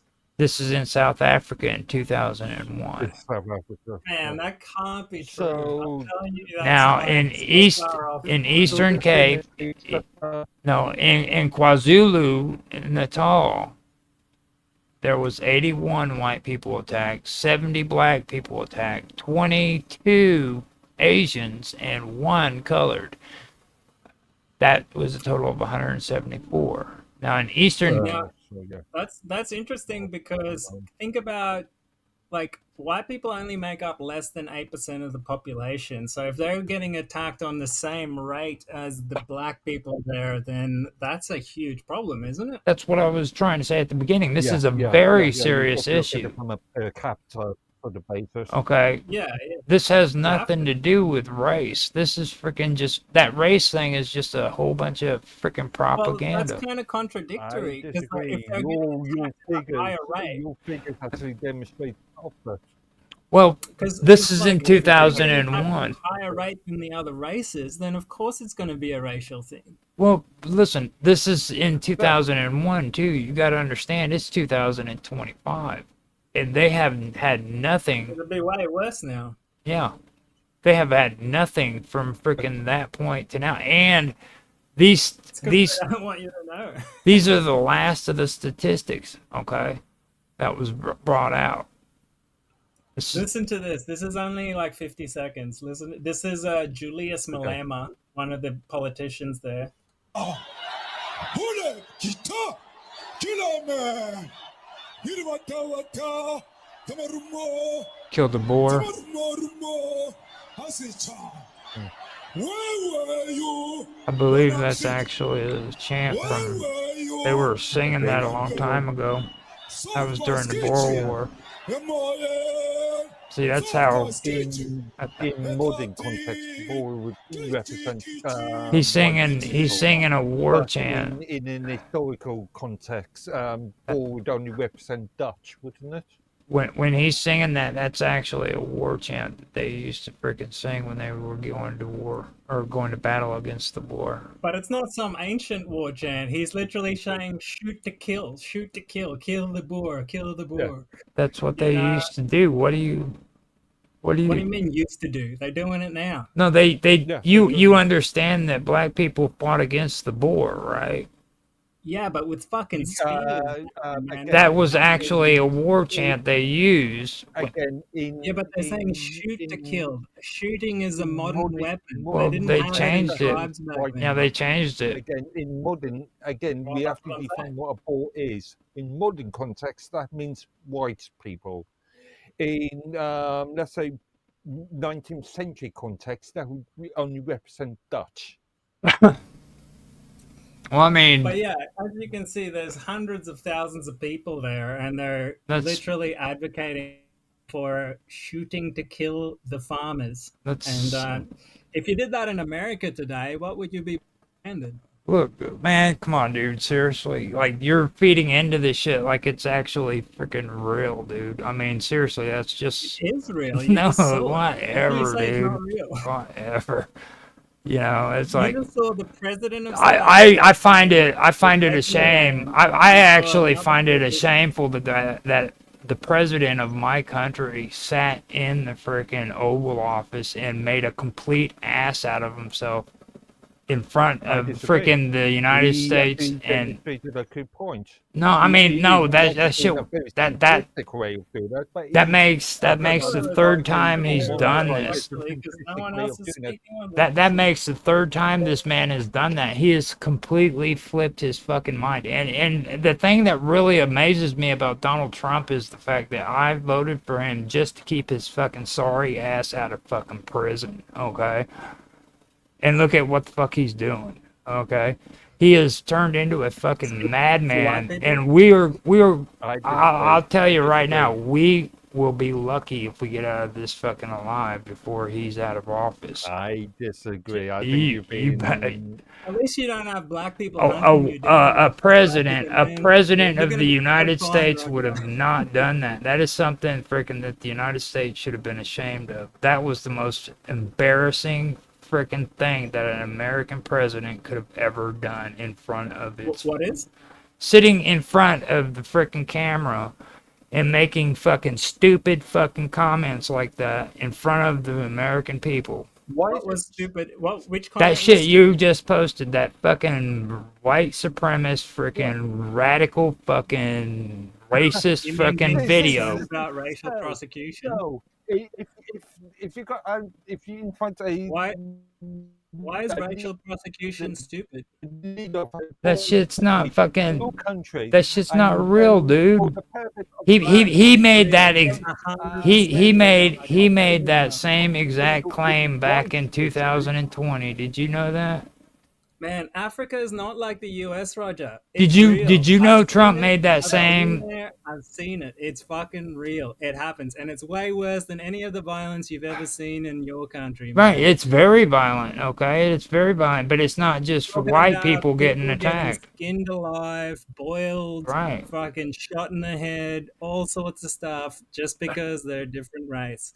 No, albino black kids are freaking being murdered because they're freaking supposed to have magical abilities, and the freaking voodoo doctors are freaking doing that shit. It's a very, very violent environment, and that has nothing to do with the fact that you're a white man, dude. Freaking that is just. They'll eat all sorts of stuff. Yeah, human eyeballs. They'll eat them. All sorts of things like that, but that's not what we're talking about. Yeah, it is. Sure, it is. No, I mean it's that racial. For Donald Trump to come out and say it on the national stage that's and garbage. put a little bit of pressure on him is a good thing. Because do you really want to be the nation that's doing business with genocidal maniacs in Israel, genocidal maniacs in Africa, genocidal Boeing? A moral stance on it, I think that's a good thing, man. So. Roger, It sounds like you are being as apathetic as Lloyd George was with Hitler. Lloyd George. Yeah, it sounds like you've been as Dude. apathetic Oh, as no, Lloyd no. George was with Hitler.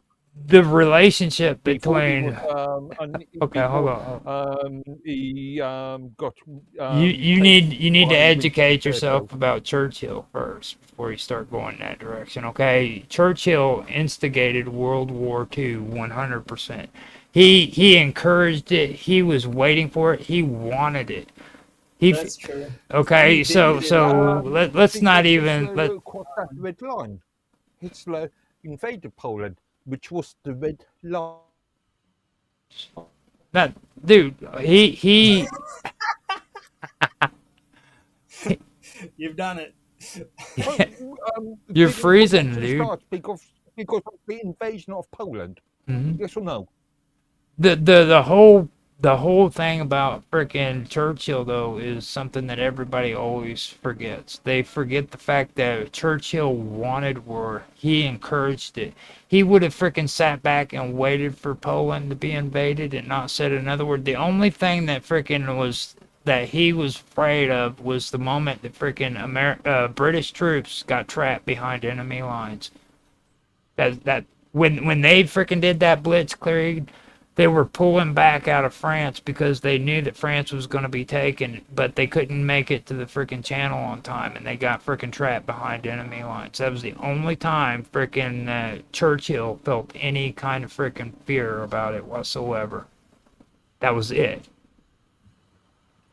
Do you not want a fearless leader in a wartime? He or at encouraged least it. publicly, Churchill seek encouraged I it. want a leader with moral stance leader. like Trump. Trump actually has some kind of morals, and he's like, speaking up to it. I don't know He what doesn't that like it moral when, is. he doesn't like it when there's people being killed in Ukraine, Gaza, South Africa, and he's taking a moral stance on it. And I think that's what a leader Well, should do, if even if the people aren't educated enough to do it. if he's willing to frickin' take that stance and follow through with it, that's fine. But frickin' if he's wanting to throw frickin' propaganda out there that's bullshit, like this shit that you think is something cool he did in the White House, he did that in 2005. Okay. Yeah, but do you know why he did it though, right? He It's like the South African president has been lying about it, saying no, there's no problem, there's no white persecution. Yeah. And if So, Trump yeah. didn't bring that video in, he would have done the same thing. He would have lied to Trump. He would have gaslit the American people on the there. media. Okay, look. But because Trump brought that video out, he had no leg to stand on. And that was a good thing. There are farmers being murdered. That's what's important. Okay, this whole black white bullshit is fucking bullshit. That's all it is. There are freaking huge amounts of farmers being murdered in South Africa. Huge Yeah, amounts. that's the important issue here. Yeah. Okay. That's true. I agree. Now, freaking the whole argument is the fact that everybody needs to freaking turn it into something racial when in reality it's fucking these murders are really taking place, and it's not just happening to black people or white people, it's happening to all of them and a lot of them. Yeah, The- but and- you don't see Trump taking in the all the black people in South Africa right now, is it? No, Because he doesn't like over black there, people. it is a racial issue. No, To us, it might not be a racial issue. He but over doesn't there it is. he doesn't know? like black people. He's a freaking white supremacist, That's dude. not the Oh, case. please. Donald no. Trump Oh, Donald Trump That is is not the issue. Donald Trump is a white supremacist. No, he's not. Okay. no. He likes his Jesus people. Christ, Don't get me wrong. He's proud of his people, but he's not. He doesn't think they're better than everyone else. That's not. I don't think that's what goes through his head. Dude, he's sending freaking Spanish people to freaking concentration camps in El Salvador. He's freaking calling he Cash Patel, head of the FBI. he's literally preaching. Wow. He's preaching probably the worst white supremacist freaking propaganda that's being spread around the Man, world you'll right hear now. that from the liberal Again, media, maybe. Right now, protecting of right one's right borders, now. the protection of one's nation is now a white supremacist. No, Right. dude, do you realize what we're talking about right now is like the worst freaking white supremacist propaganda that's being pushed right now, right? There is no such thing as white supremacist anymore, man. Yes, there is, This dude. is There's like a liberal organizations. tactic to divide people. There's organizations, dude. Paul Golding, a freaking confirmed freaking white supremacist. He admits it. Who? Paul Golding, freaking. He's Never actually heard of him. yes. Who is this? He's a part of the Question for you, Roger. Nick Griffin. Do you You remember Nick Griffin? do you believe in the politician. control of one's sovereign interests? Do you, or are you, or do you believe in those sort of globalist, Star Trek like No, utopian, I or think indeed I- dystopian concept? I think everybody should leave me the fuck alone so that I can live my life.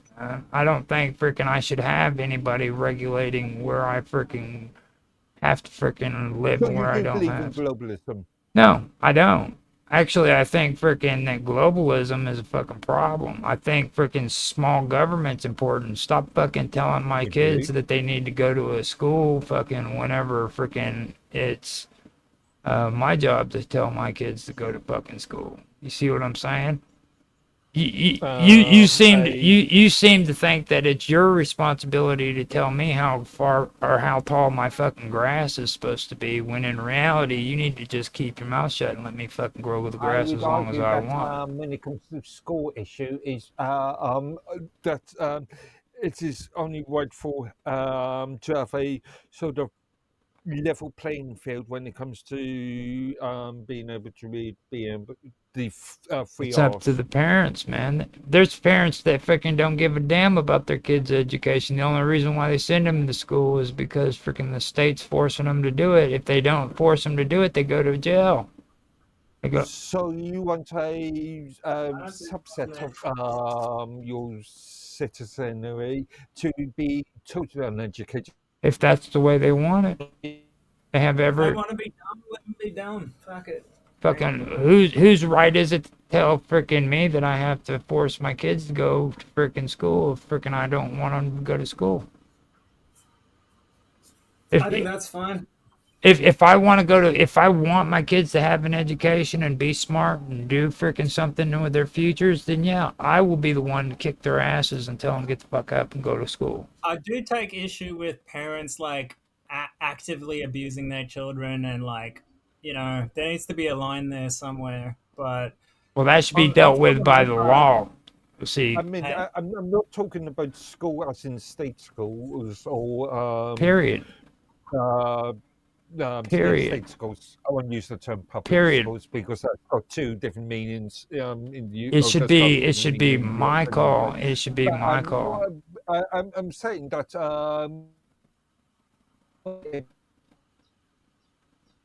He froze up again. that is a good thing in itself. But again, I argue that for a citizen of the modern day, they need to have some sort of level of education to be able to read, write, understand the cultural norms. no, I would just say just to operate and survive in today's Yeah, society. to operate. Yeah. Yeah. I mean, But you know what would happen is people who don't want to participate will end up just being on the lower rungs of society. And there's nothing wrong with it. There's be nothing. bottom feeders. Hey, That's all right.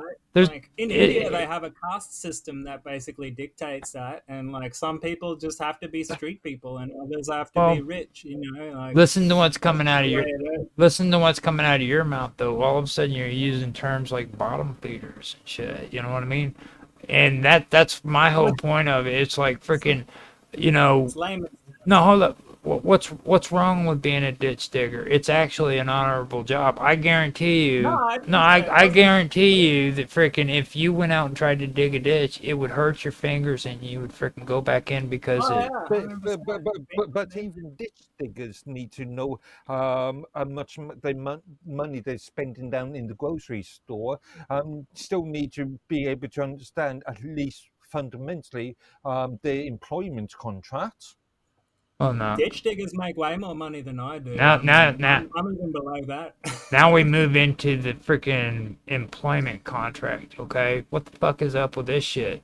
Why the hell does the government? Why the hell does the government have any right telling me who I can and cannot hire, or if I can be hired or not hired because I have a? So I was talking more on an individual basis. I mean, if you are going to be employed by a company, you want to know what's your rights, what's your responsibilities, what's your job tasks. And you think that you Are you actually learn? qualified? You Are think you a you? legal citizen? So you're telling me that you learn this stuff in school? Is that what you're saying?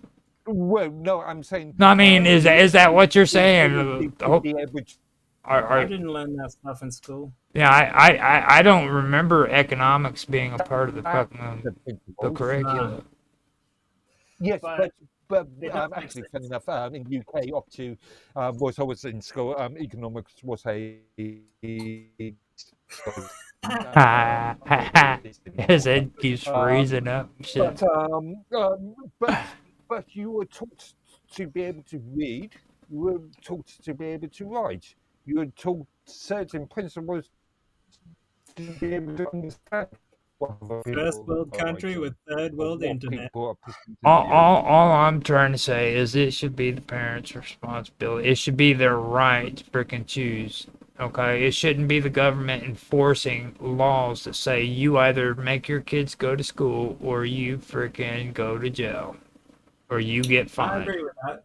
I agree with that. If it should be the parents' Again, responsibility. I'm not so sure on this concept because, again, I think it's in modern day Look, Western society, you It just need a results in level of overreach, Mark. understanding. Like You if need to you, be able to read, write, it's none of the even government's if business.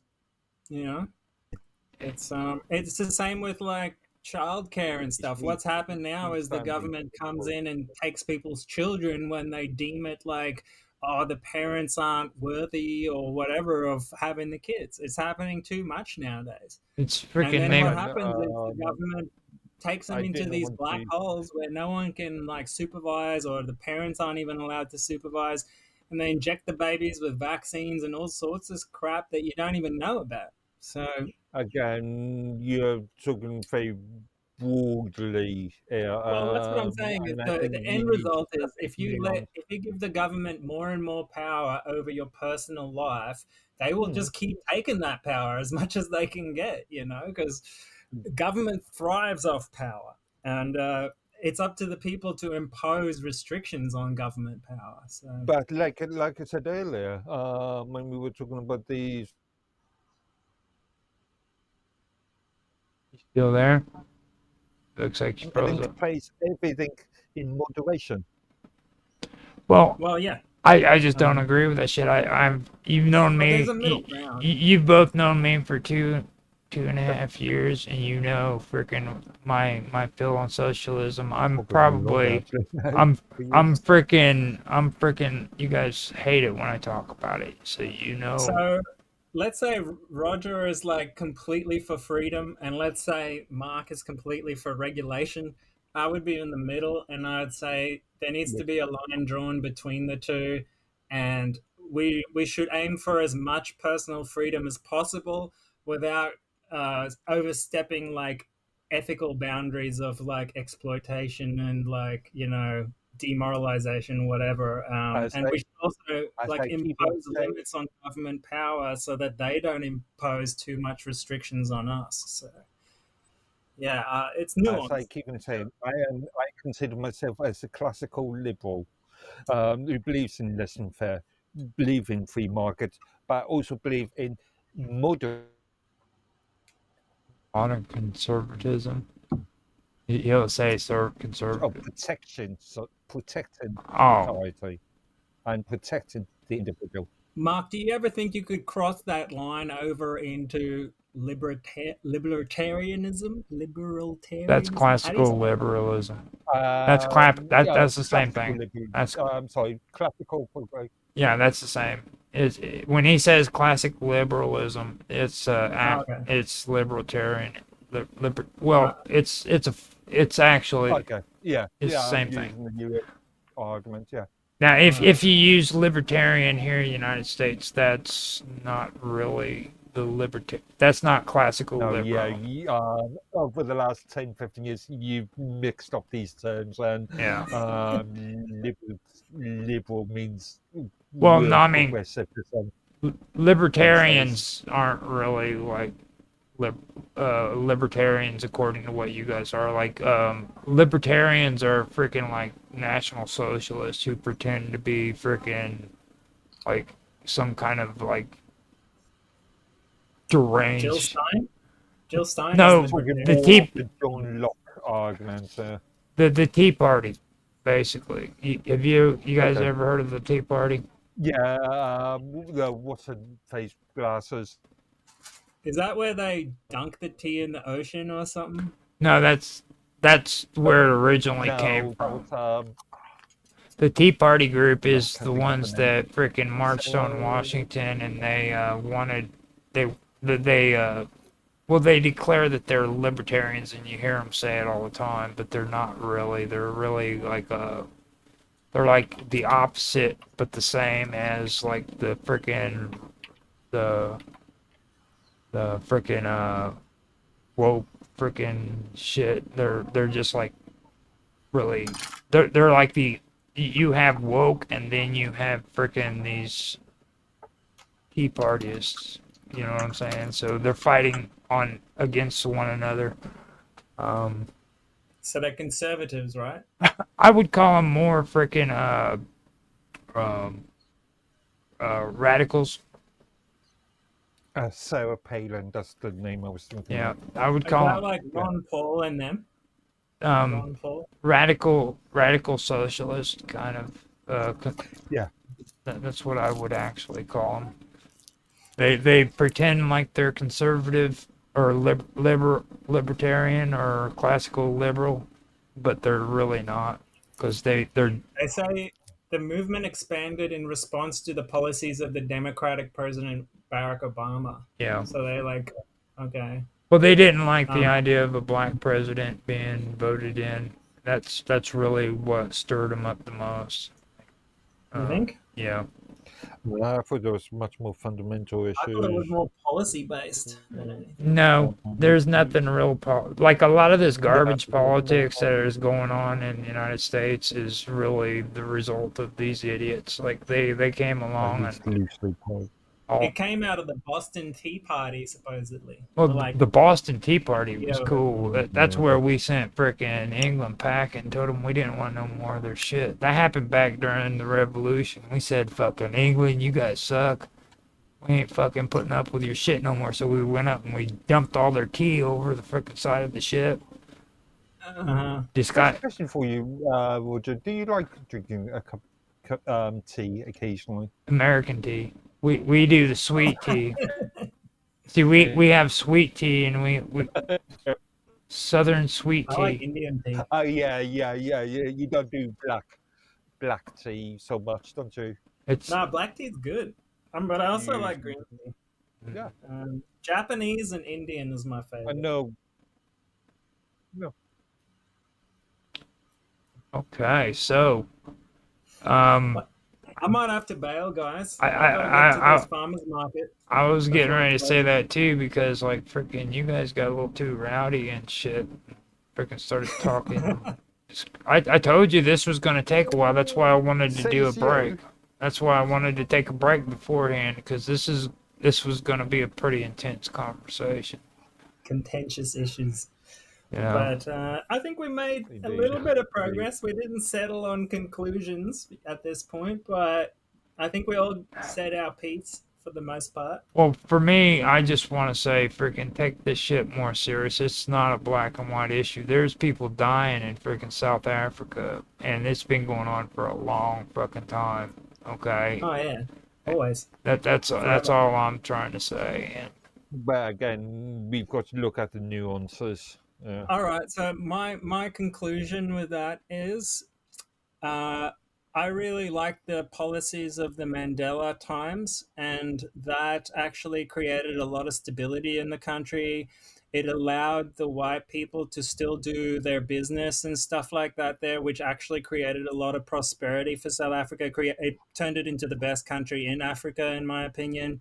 And that's why so many people moved there, is because it was such a great civilized country in Africa. And I think if we now go and suddenly destroy that, it's going to create a lot of suffering there for a lot of people. That it's not going to be able to produce enough food for everyone. And I really think the different cultures in South Africa need to think about peace and unity more than like racial division and letting these foreign influences like break them apart. They're stronger together than they are apart. That's all I'm saying.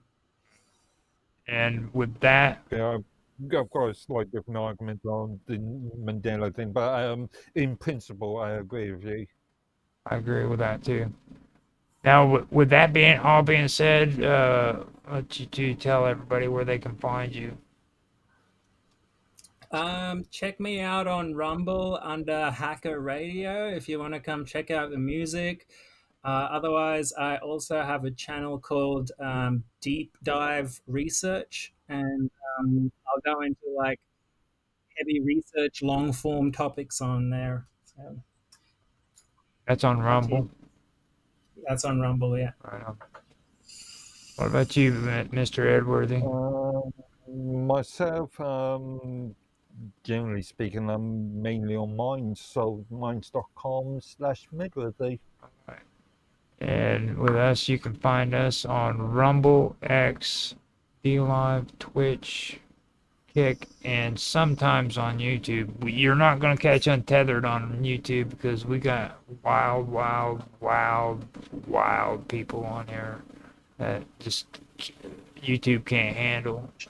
So edited, modified, edited episodes. You can also find. Oh, go ahead. Oh, I just wanted to say, if you guys wanted to come chat with us, That's in the after party, I'll drop a link to our chat room in the comments. To Element is where we hang out. Right on. And that's what I was getting ready to say. You can check us all out on Element. That's where me, Mark Edworthy, and Mr. Robot hang out. So it's a really cool place. The Element is technically on the client software Matrix. There's multiple client applications for Matrix, but yeah. Right. And also we have a pretty good community of people in there, so it's cool to just stop in there and have a conversation with us if you want to. With that, I would like to say thank you for watching. If you liked what you saw, please like, subscribe, share, make comments. Give us some feedback because we freaking need it, dude. As you can tell, we're all misinformed and we need guidance. So it's just interesting to hear different people's perspectives anyway on what we discussed. Thanks, guys. All the best. Much love. Talk to you guys later.